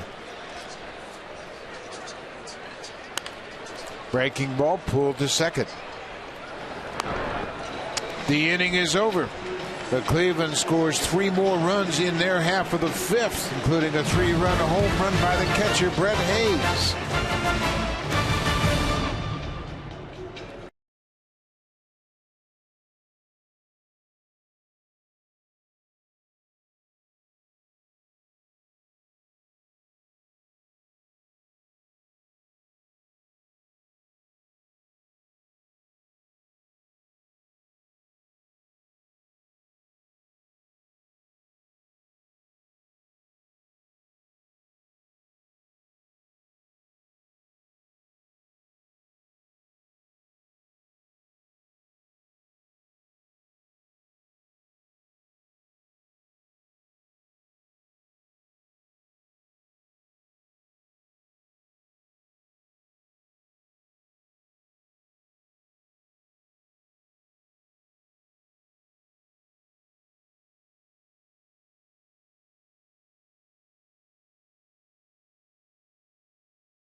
Roberto Alomar and Friends Charity Home Run Challenge in support of Jays Care Foundation. In Toronto, May 7th at Rogers Centre, and then in London, June 23rd at Labatt Park. You get to take batting practice with some Blue Jays legends. Go to bluejays.com/home run challenge for more. Buck? Thank you, Barry. Great opportunity to meet some of the old Blue Jays and have a good time at the ballpark. This is Russell Martin as he jumps back from an inside pitch. Blue Jays got some ground to make up. They trailed by 5. Carrasco has really handled the bottom 2/3 of the lineup. That's why I thought last inning was such a big inning for him. He had the leadoff walk to Donaldson, then he was facing Bautista Encarnacion and got out of that. Fly ball, ground ball double play.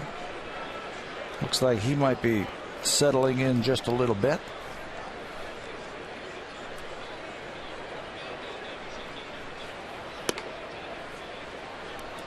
We mentioned the last time Carrasco pitched on this mound, he faced just 2 batters. Adam Eaton got a single to start the game, and then Melky Cabrera, the former Blue Jay, hit a line drive right off his head. He was out of the game after just 2 batters.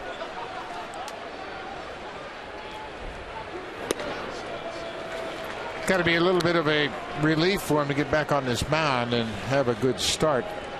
Need to have any hangover from that last image you had pitching here. Physically, he's fine. He was out a week, and then he came back and made another start. But I think mentally, just to get back on that mound and just feel the freedom of being able to pitch and not have one come right back at you, that was scary when we were showing that earlier today. You saw Archie Bradley get hit this week also on a line drive. He had to go on the disabled list. I don't know how pitchers do it. They're only 60 feet away from the hitter, and they throw that ball in there at 95 miles an hour. It comes back at 110. Yeah, by the time they fall off the mound, they're actually closer than 60 feet. Maybe more like 54, 55 feet, and that thing comes rifling back at you. I know I've thrown batting practice before to minor leaguers, and I've been hit before on those line drives, standing behind a cage, one of those L screens, and still got hit, and man, does it hurt. Yeah, and you just can't get out of the way. And of course, pitchers, when they're focusing on trying to make a pitch and get out a big league hitter, you don't really think about it, but the reaction time is infinitesimal. Full count to Russell Martin. He hits this ball to right. Brandon Moss turned and got back quickly. Let's check in with Jamie Campbell. One down. They enter for Toronto. The center fielder, Kipnis.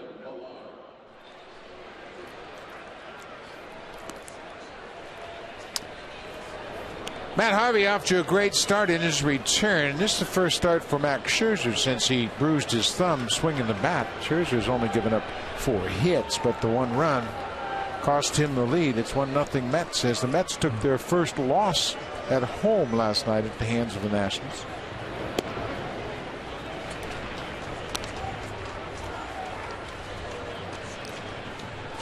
Right now, this is Mr. Everything, Kevin Pillar. 5-game hit streak that was extended by his first big league triple. And again tonight he's made a highlight reel catch in center field. This time it was in left center. Last night it was in right center. Taking control in the outfield. You watch him patrol out there. He's running the outfielders.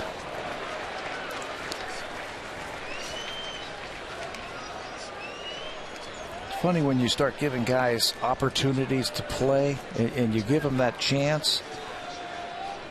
The players, the good players, they take advantage of that and they keep hitting and they keep doing things to win ball games. And the manager, they're not going to take him out. Second hit of the night for Pillar. He is 2 for 3.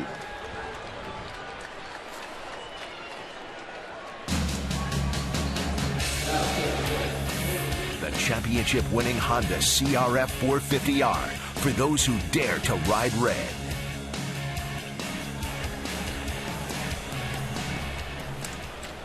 Kevin Pillar at first base. Michael Saunders has struck out twice. Carrasco has 6 strikeouts.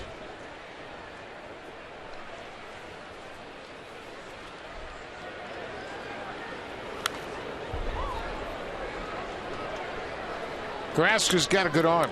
We've seen it all night, and he's been able to get that fastball inside to the lefty hitters. You know what he has? He's got that short arm swing.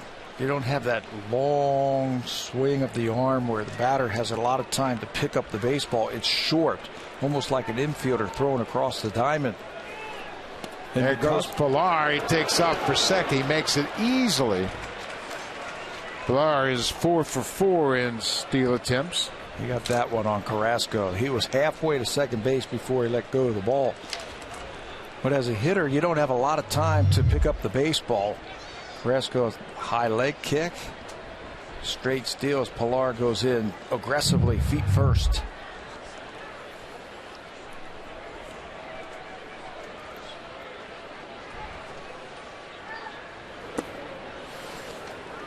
Saunders has to think about the inside part of the plate. They've been working him over inside. There you see the veteran Scott Atchison starting to loosen up for Cleveland.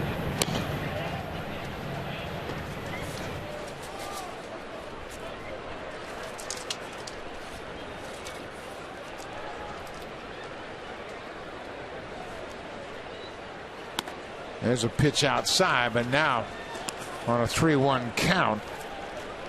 Saunders really has to make sure he gets a good pitch here. Yeah, look for something on the inner half right here. He's a good low ball hitter. The little bit that we have watched Michael Saunders, low ball hitter, that ball down. See if you can find a gap here. Bouncing ball to Hopper to Kipnis. He'll go to first. Pillar moves to third on the out. Now there are 2 outs.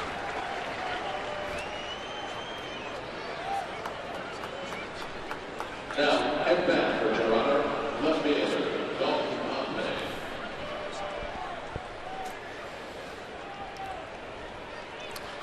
Dalton Pompey, a couple of strikeouts, both swinging so far tonight.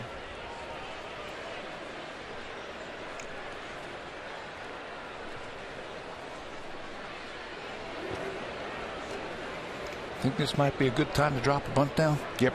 Everybody's on their heels, aren't they? Yep. Everybody seems in the right side of the infield is very deep.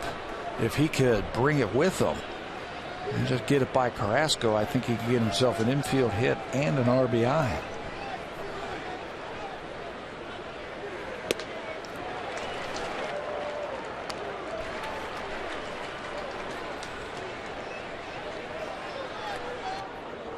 Pompey has slipped under 200. And you can see those numbers aren't that unusual for a rookie. Trying a little bit too hard with runners in scoring position. Yeah, and pitchers start working you over. They have the ability here to find weaknesses and then execute a pitch strategy. And Dalton right now, he's thinking, okay, you got me one time on a slider, and then another time you got me with a high fastball. All he needs to do right here is just look for the ball. Shorten it up and just try and make contact. That's what he does, that 2-strike approach. Carrasco's hit 100 pitches now. That's why Atchison is throwing for the Indians. He's going to throw that breaking ball here pretty soon. That one that gets underneath your back. He's thrown in 3 straight fastballs. Going away. Way outside. Yeah, I'm with you. I think this is screaming through that slider down and in. With 2 strikes, it's a tough pitch to lay off of. Well, he's got him looking away right now because he has pounded him fastballs away, away, away, up and away, away.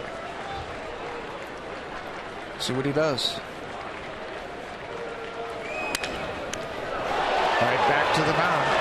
Carrasco has it. Pilar gets another base hit, but he is stranded at third base. We'll go to the bottom of the 6th. Carrasco getting plenty of runs tonight.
Rogers NHL Game Center Live for a chance to win the ultimate VIP experience at a Stanley Cup final game and more.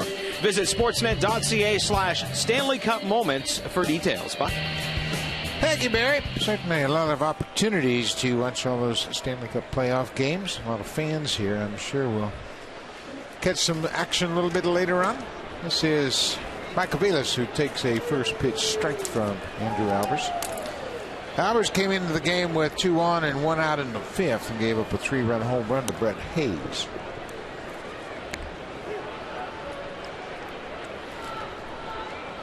Andrew is from North Battleford, Saskatchewan. Pitched at the University of Kentucky, and Aviles hits the ball to left. Pompey is there and makes the catch.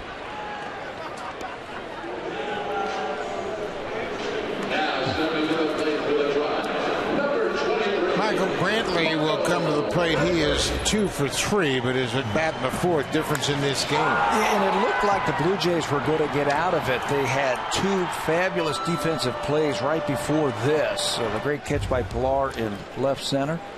The relay throw and tag at the plate to get the runner for out number 2. And it looked like Burley was going to get out of it. But Michael Brantley, who's been doing this for, the last 3 or 4 years against the Blue Jays, rakes another one right off the top of the wall of the bullpen and out.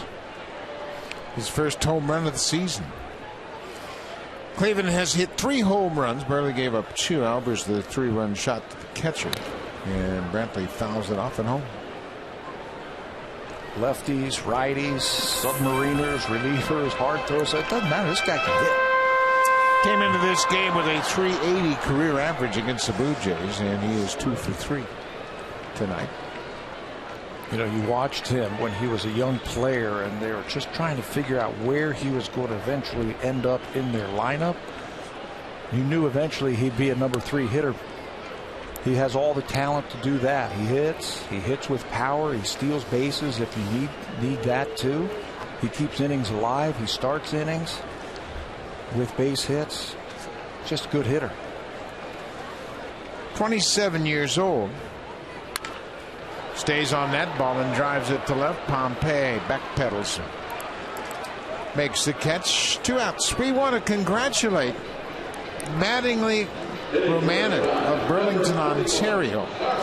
That is Mal Romanen, who is the director of information for the Blue Jays. And Mattingly Romanen, his son, is a senior at Chicago State baseball team in Illinois. He set the career hit record for Chicago State. He went 2 for 4 on Wednesday. He hit a home run for his 221st hit as a college player. That tied the record, and then he had a single leading off the 7th. That set the record. So congratulations to Mattingly and to his father Mal, who's a proud papa for sure.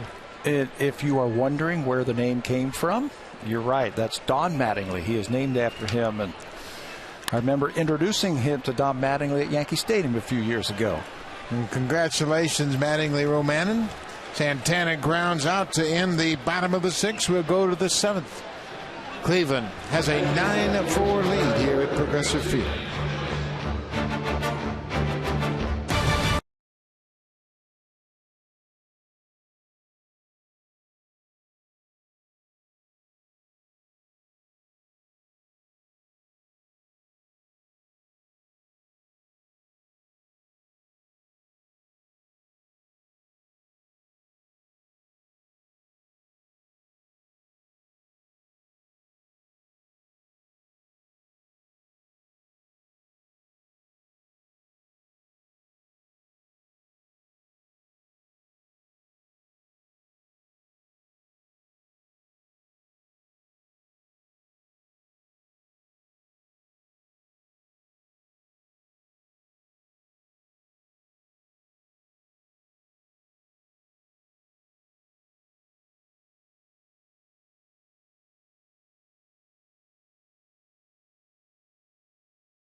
To retransmit it in any form, and the accounts and descriptions of this game may not be disseminated without the express written consent of Rogers Blue Jays Baseball Partnership.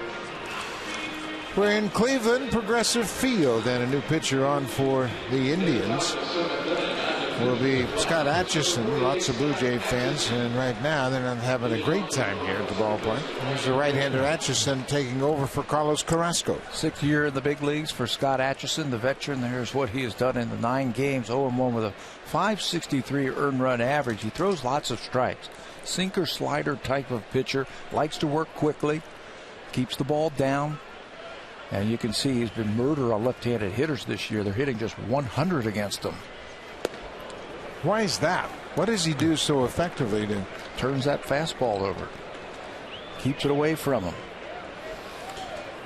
He's got a lefty here in Ryan Goins, who pops it up down the left field line as Brantley was shaded in that direction. He makes the catch in fair territory. Atchison retires the first man here in the 7th. He was invited, Scott Atchison, as a spring invitee last season.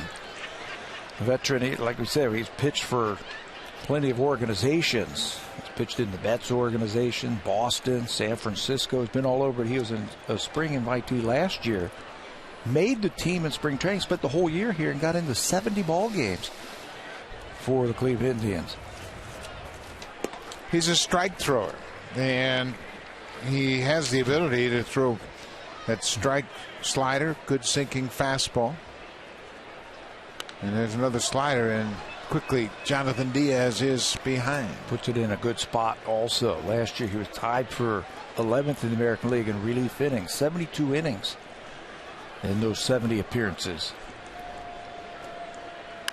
There's a curveball that's pulled to the shortstop. Aviles gathers himself and throws out Jonathan Diaz. Let's check in with Jamie Campbell. Now hitting for the Blue Jays, third baseman Josh Donaldson.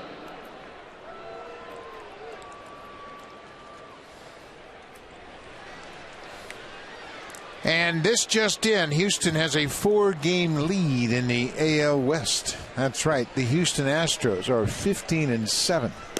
And Jake Marisnick, a former Blue Jay, is playing in center field for them. 1 year ago today, they were 9-19. So they've got some good young players, and they're coming to the big leagues, and they're ready, and they're performing for them. They sure are performing well, and they're coming up with some big clutch hits. You win games late, and the Astros have done that. They lead the American League in runs scored after the 7th inning. They've scored 50 runs after the 7th inning. 7th inning or later.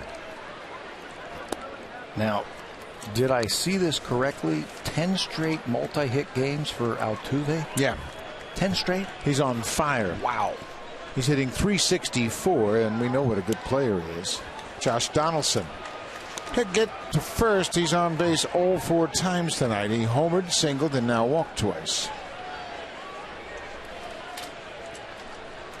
Now hitting for the Blue Jays, number 19, Jose. Terry Francona, the manager, Brad Mills, a former manager of the Houston Astros, and he was talking about the Astros earlier today, saying that the organization was patient, kept all those prospects in the minor leagues and took their lumps, and Mills might have been impacted by that. He got fired by the Astros, but they had an organizational plan to keep those youngsters down in the minors, and they're really pitching right now. They're really starting to pitch. They got blistered for 3 years in a row. I mean, I don't want to say laughing stock because the major leagues is a tough place to play, but they really took their lumps for 3 years.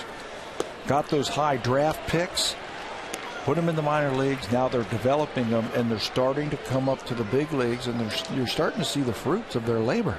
We talk about the starters' ERA, and the Blue Jays are 13th in that department. Houston is 3rd. Bautista, that's a fair ball. Hits the line down the left field line. Donaldson is limping toward third. He's bothered by a bad leg. That happened early in this ball game. And Bautista drops one on the left field foul line. That's his 3rd double of the season. Actually, 2nd double of the night, 4th double of the season. And he's been on base 3 times. This is where the Blue Jays have done all their damage. That one right on top of the line. Good call right there by the third base umpire. That's John Hirschbeck, the crew chief. But the damage right here, the top 3 of these hitters in the lineup tonight for the Blue Jays. Donaldson's been on 4 times, and now Bautista's been on 3 times. 2nd and 3rd, 2 outs for Encarnacion. Edwin bounces it to third. Chisenhall takes it on the short hop. Blue Jays threaten but cannot score here in their half of the 7th. They leave a pair on as Atchison gets out of it. He gives up a walk and a double, but no runs.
Center on Mother's Day. You will receive a Josh Donaldson white replica jersey. Sunday, May 10th, Blue Jays and Red Sox. It's Mother's Day at the park.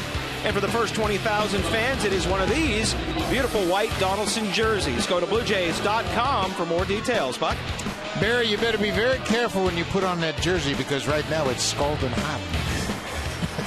Donaldson, another great night at the plate. He's reached base all 4 times tonight, including his first leadoff home run. First time he's hit leadoff. He hit the second pitch of the ball game out of the ballpark.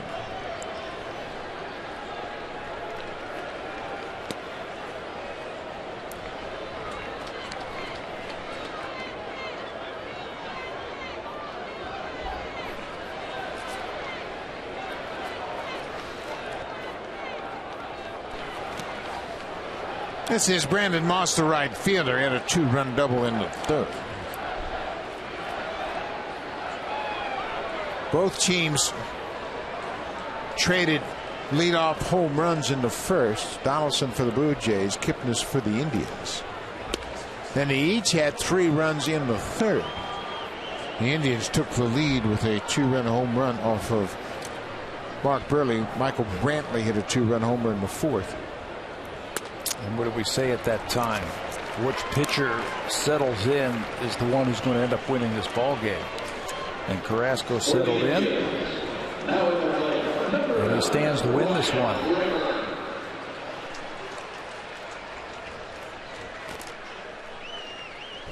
Says Ryan Rayburn. Blue Jays haven't gotten him out tonight. A couple of hits and he was walked intentionally.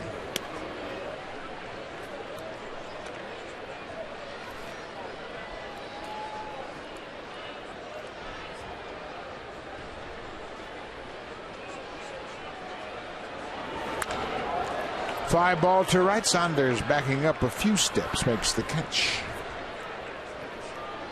1 down. Andrew Albers, as we mentioned, comes from North Battleford, Saskatchewan. He went to St. Paul II High School in North Battleford and then on to the University of Kentucky. Now 29 years old, pitched in Korea. Came up originally through the Padres system.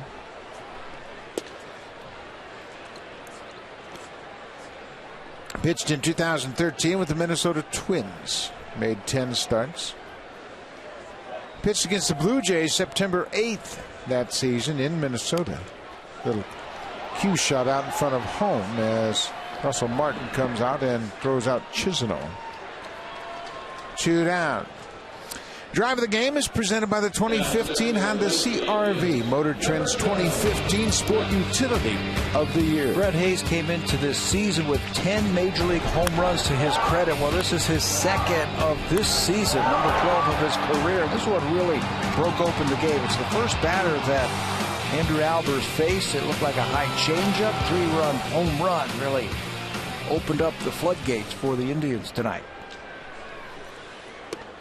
Well, it's always a good feeling as backup catcher to come in and not only call a winner, but contribute with a big swing of the bat.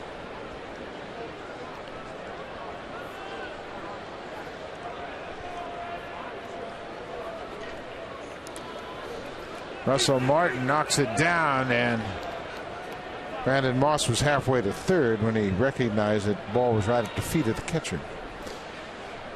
Russell's had some of the toughest blocks that you ever want to see, and that one got him pretty good. John Gibbons recognized it, and he's going to go out and talk to the catcher, and he'll bring Mike Frostad out with him, the trainer. Looked like he got it on the meat hand. That's probably what they're talking about. Let's see, breaking ball, another one in the dirt. Goes down to smother it, and I think it got his fingers. You saw it. Tried to hide it behind his glove. Watch his right hand. Just clicked right off his fingers. Right off the tips of your fingers. You're trying to knock the ball down and you don't really think about it. Then catchers nowadays, because of the equipment in that glove, but you can see him feeling the fingers on his throwing hand. He just got hit on the end of those fingers.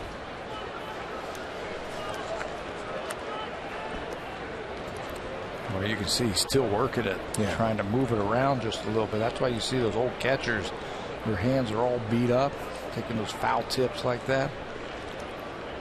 Well, the gloves have reduced the number of injuries catchers have because they don't have to use both hands to catch. The old-fashioned catcher's glove, a decker as it's known in Canada, didn't have those breaks in the glove, so you had to use two hands and smother the ball when it hit in the pocket.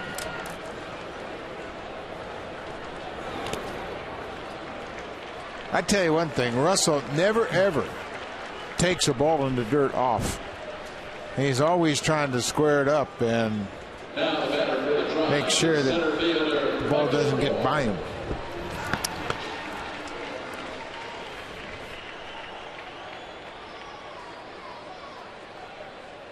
Two on, two outs, and Miguel Castro starts to loosen up. This was the plan, to maybe get Castro a few low pressure innings, get him back on track a little bit.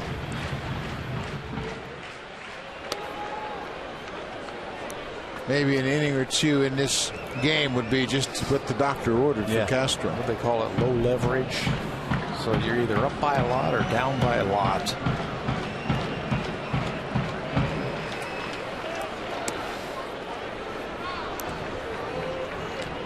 Bottom of strike to the number 9 hitter, Michael Bourne. Bourne has hit in 5 straight now. He had a single in the 4th.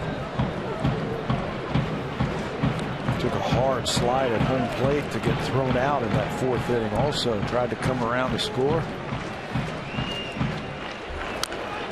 He's had a rough physical night too. Yes, he has. He actually scored from the double by Michael Vilas, and when he slid in at home plate, he bounced his face into the dirt. Russell Martin tagged him out, but the home plate umpire Bill Wilkie called him safe. Blue Jays challenged it, and the call on the field was overturned. Another slow breaking ball, another ball tapped foul. Watch the right hand also. He got that thing stuck in the dirt as he came towards home plate. The right hand gets stuck, gets underneath him, and that allows the hand or the head to go right into the dirt. He shook it off though and was able to continue. So many bad things can happen when runners slide head first.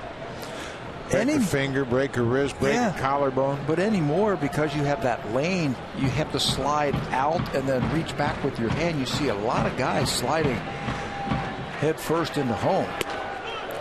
Warren strikes out. Albers with his first strikeout since coming into the ball game. That's the way the 7th ends. But it's all Cleveland. 9-4 Indians.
Well, follow at Sportsnet and use the hashtag #TweetForTicks for your chance to win a trip for two to a round 2 Stanley Cup playoff game, either the Habs or the Flames. Great prize, Buck.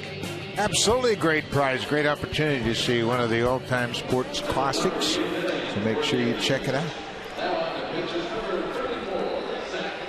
We head to the top of the 8th inning here on a gorgeous night in Cleveland. It's really warmed up and things have gotten much more comfortable here tonight. New pitcher into the ball game for Cleveland is Zach McAllister.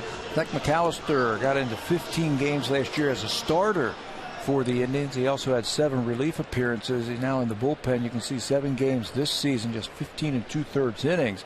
Right-handers have had their way with McAllister. I guess he hasn't been able to get that sinker going. He's got a good one. He's aggressive in the strike zone. He gets lots of ground balls when he is on. So Martin goes after the first pitch. The Blue Jays had a 4-1 lead at one point. That was in the top of the 3rd, at the bottom of the 3rd, and the Indians tied it up.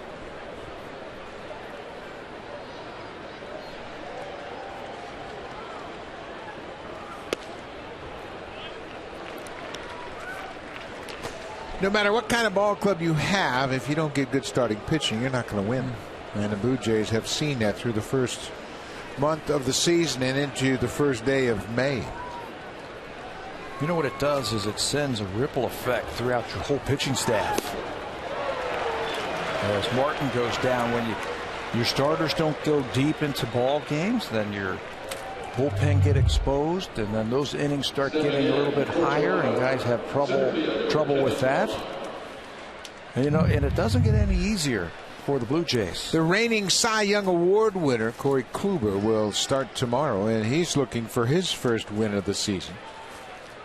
The Indians had expectations of contending in the Central, and they still may.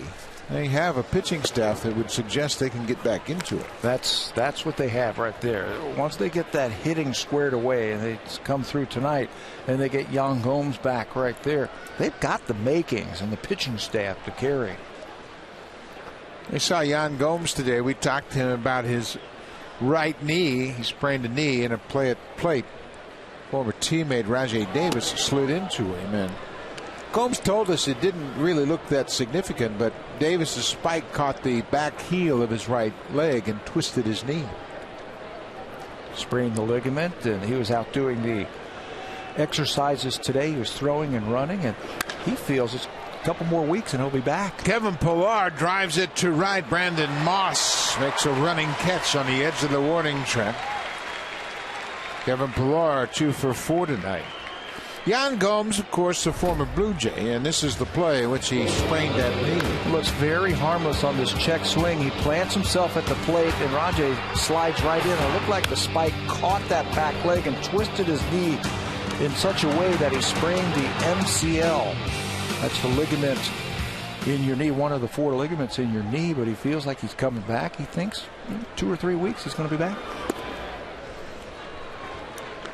We saw Yan Gomes the last 2 days out throwing, and he's got a heavy brace on that right knee, but he's throwing to keep his arm in shape.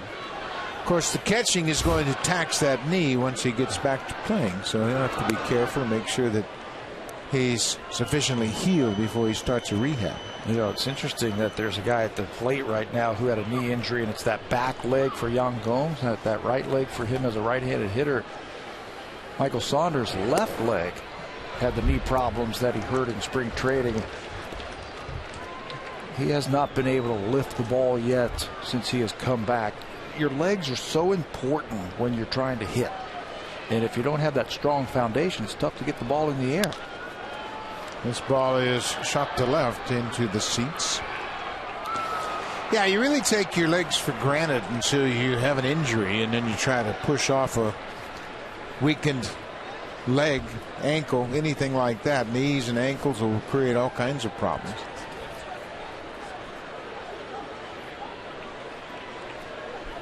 One and 2 to Saunders. Upstairs, it's even at 2-2. Looks like he's taking the brace off. Yeah. He's been wearing a brace on that left leg, and now he's not got it on. He's not had it tonight. Trying to feel a little bit more comfortable at the plate.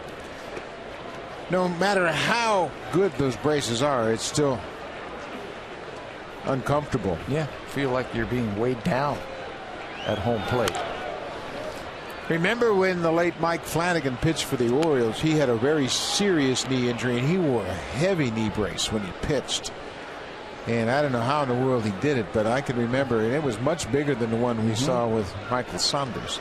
Probably with those metal spikes in there to give the knee some stability.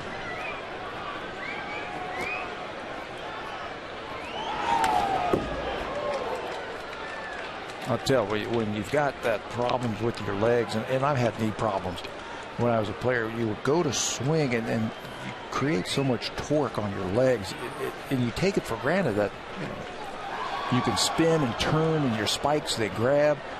There's a little give in your knee, but if you have any kind of problem like that, you feel it. And it just slows everything down in your swing. How about Joey Votto?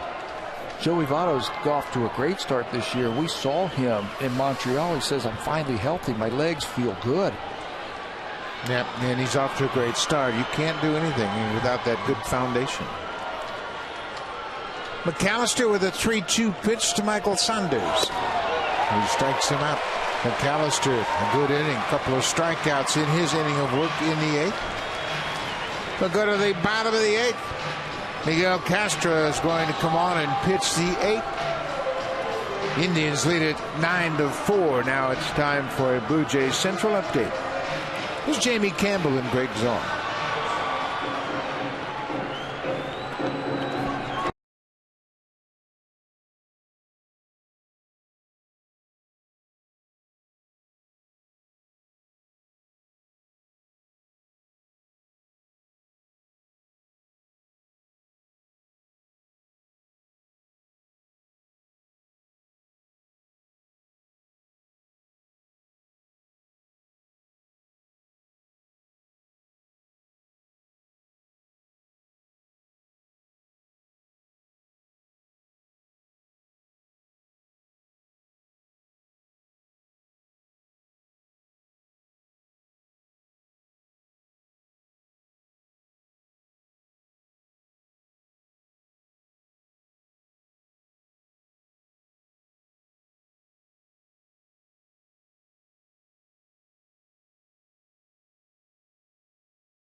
Welcome back to Progressive Field. We have made it to the bottom of the 8th inning, and the Indians have a comfortable lead. We'll see Miguel Castro for the first time in a while. This will be his 12th appearance. First time in 4 days. Last time he was on the mound, he was walked off by the Boston Red Sox. If you remember the Mookie Betts single back through the middle.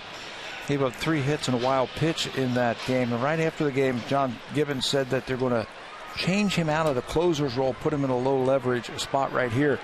That's fine. I think some mechanical problems were happening with Castro, where he was getting on the side of the ball just a little bit more, and he wasn't getting the good movement on his fastball.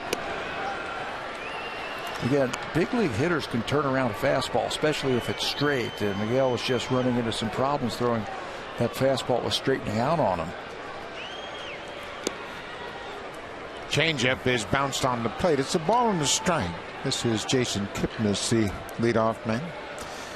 Castro is going to be an important guy for the Blue Jays, and they need him to throw well as he did early on. There's another good fastball at 96. Yeah, that's the movement where the hand gets on top just a little bit. I thought his hand was getting on the side of the ball. getting underneath it, and it was straightening out. He's been working on getting his hand behind it and on top of it and driving that ball down. Use the leverage that he has, that 6'7" frame and long arms. Use that leverage to your advantage.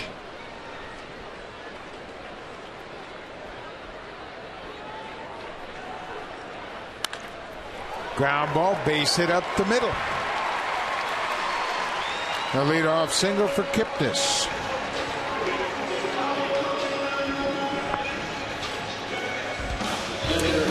Fans spend $200 or more at J Shop Eaton Center Level 1 and receive a free Dooney & Burke cosmetic bag. Available while supplies last. Buck? Jamie, thank you very much. This has been a problem for Castro all season long. He has faced 9 leadoff batters now, and he's retired only 4. He's always working out of the stretch with a man on and nobody out. Pretty good pitch. He didn't get to call. Mike Aviles had a 2-hit night. Aviles had an RBI for a while in the 4th. Then they went to the review.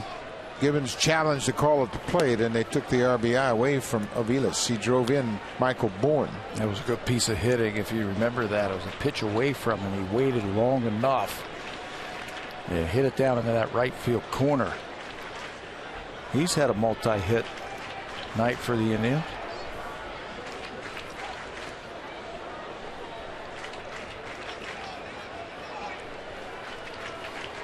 The Indians have 13 hits tonight. They had 11 last night. Well, that's a good sinker right there. A lot of movement on that pitch. All Aviles could do was get to the top half of that baseball.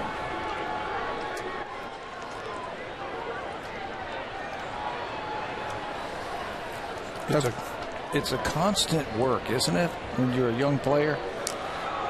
You know, you make the team out of spring training and everything is good. Then you get hit around a little bit. Now you got to go back to the drawing board. Hot shot off the glove of Donaldson into left field. That looked like a double play ball. Donaldson got a little ahead of himself. The ball was to the glove side and skipped right past him. The breaking ball from Castro. And it's up, but it's a tailor-made double play. And you're right, it looked like Josh got a little bit too quick, like he wanted to throw that ball before he caught it. It ends up going out into left field for an error, his 3rd of the season. So now Miguel Castro has to face their best hitter.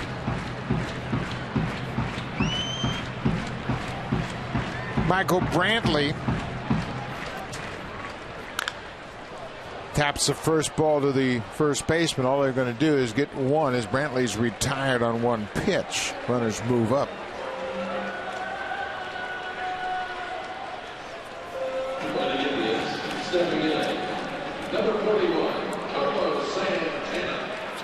Cleanup hitter Carlos Santana will come to the plate.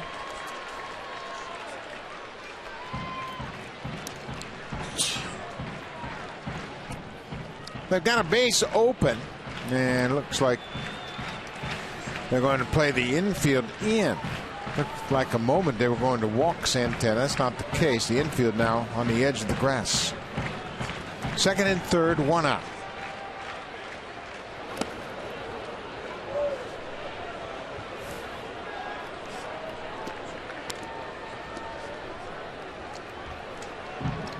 I think they're staying at our hotel. I think I saw them in the lobby today.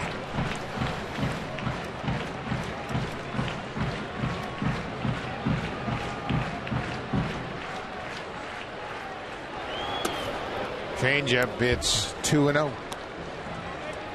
This is where they really have to be on the same page. Russell Martin and Miguel Castro, the runner at second base. They're going to go through a whole series of signs here. And if there's a mix-up, it's going to cost the Blue Jays a run. Well, they got a call on that high changeup. 2-1. The infield now, there are 3 defenders on the first base side of second. Jonathan Diaz has moved over onto the right side of the infield. Good breaking ball.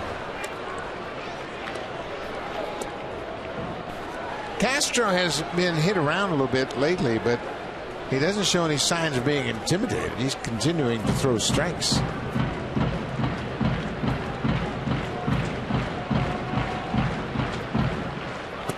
Oh, big strikeout. Came right back with a breaking ball and strikes out Santana.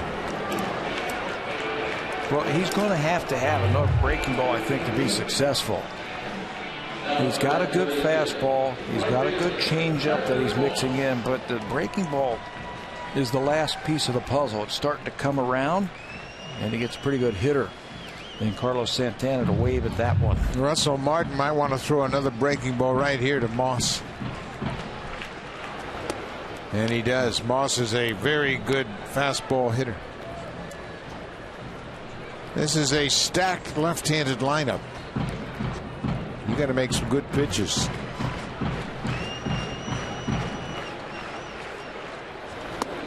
Good changeup, and if you're a right-handed pitcher, you get lefty after lefty after lefty, so you better be able to control that breaking ball. I think it's going to be a good pitch for you. Ball and a strike to Brandon Moss. Second and third. 2 down. 95 and movement. David Murphy has grabbed the bat. He will hit for Ryan Rayburn if Moss can extend the inning.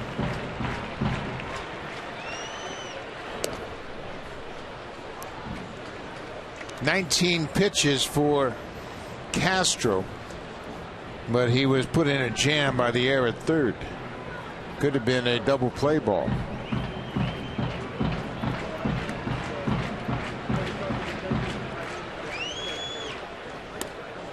Oh, he gets out of it. That's a step in the right direction for young Miguel Castro. It took him 20 pitches to get through the inning, but the air elevated that pitch count. He strikes out Santana, the cleanup guy, and then it gets Brandon Moss. He strands a pair. We'll go to the ninth.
Toronto Blue Jays. Shop tsc.ca. Thank you, Barry. We have made it to the ninth inning, and the Blue Jays trail by 5. It is 9-4. Cody Allen is into the ball game. He's their closer. This is not a save situation, but they need him to wrap it up. Yeah, he needs some work too. Yes, he's 4 for 5 in save opportunities, but check out that earned run average at 11.5. And what the right-handers have been doing, 476 against Cody Hughes, their closer, just hasn't been able to locate that curveball. He's got an outstanding breaking ball. He's walking too many batters. 11 strikeouts to 7 base on balls so far. Just his location has been off just a little bit here in the early parts of the season. Tyler Holt comes into the game defensively and takes over in left field for Michael Brantley.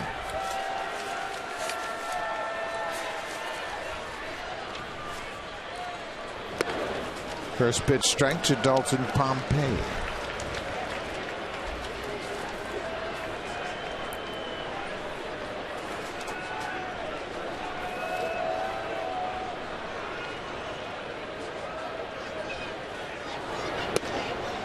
There's that good curveball we were talking about. That's the pitch that's really eluded him so far this season, the ability to get that over.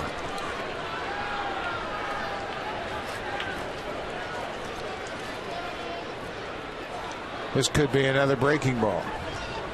It is, but it's outside. Allen did a good job for him last year with the 24 saves. He wasn't the closer from the first part of the season.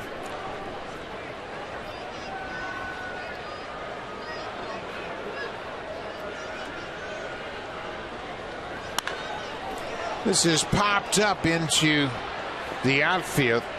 Brandon Moss, the right fielder, calls for it. He makes the catch. One down. Now for a preview of what's coming up on Sportsnet Central. Here's Ken Reed and Ivanka Osmak. Now stepping in for the Blue Jays, number 17, Ryan Bowen.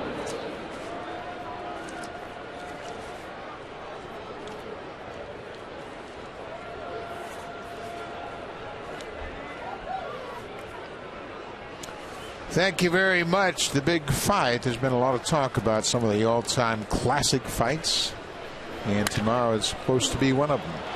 Kipnis knocks it down, and the ball stays close enough for him to recover and throw out Ryan Goins. 2 down. Blue Jays down to their final out.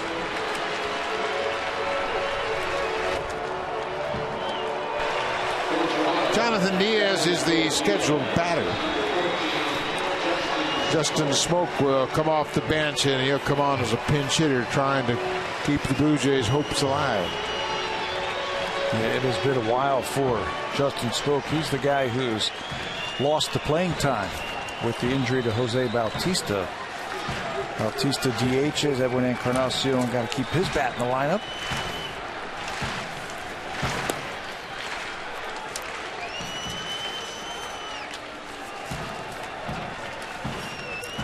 Smoke's got a good eye. He's had the ability to work for some walks, keep the innings going, and he takes a mighty cut, swings right through. This is just the second pinch hitting appearance for Smoke this season, 0 for 1. Blue Jays are 0 for 5 as a team pinch hitting.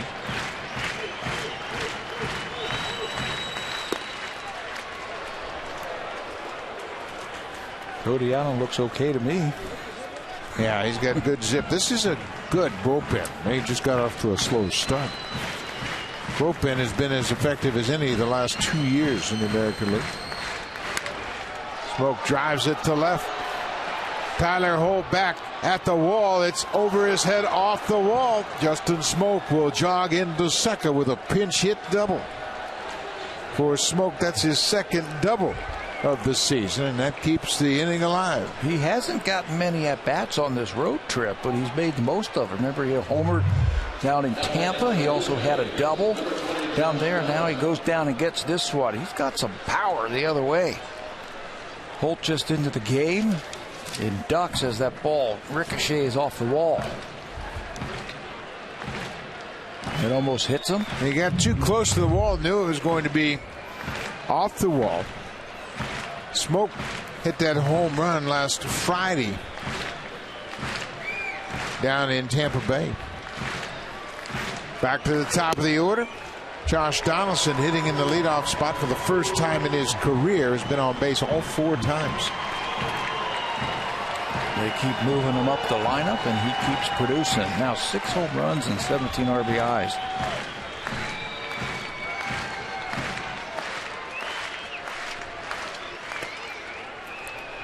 Ball on the strike. Top of the order has been productive tonight, but the bottom 2/3 hasn't been able to contribute much.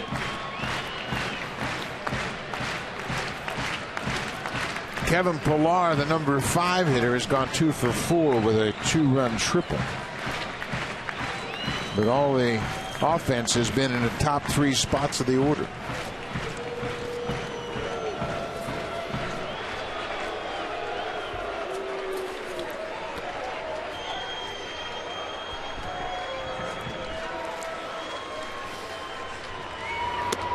The Blue Jays have hit for the cycle tonight. They've hit a home run, pair of doubles, a triple, and a single. They've had 3 doubles, a home run, Pillar's triple, and a single. Check that. The pinch double by Smoke is the 4th double they've hit tonight. Yeah. In the 3rd inning alone, they almost got the cycle. They were just missing a home run. But they are still trailing by 5. Starting pitching once again has been a problem, created an early hole for the Blue Jays.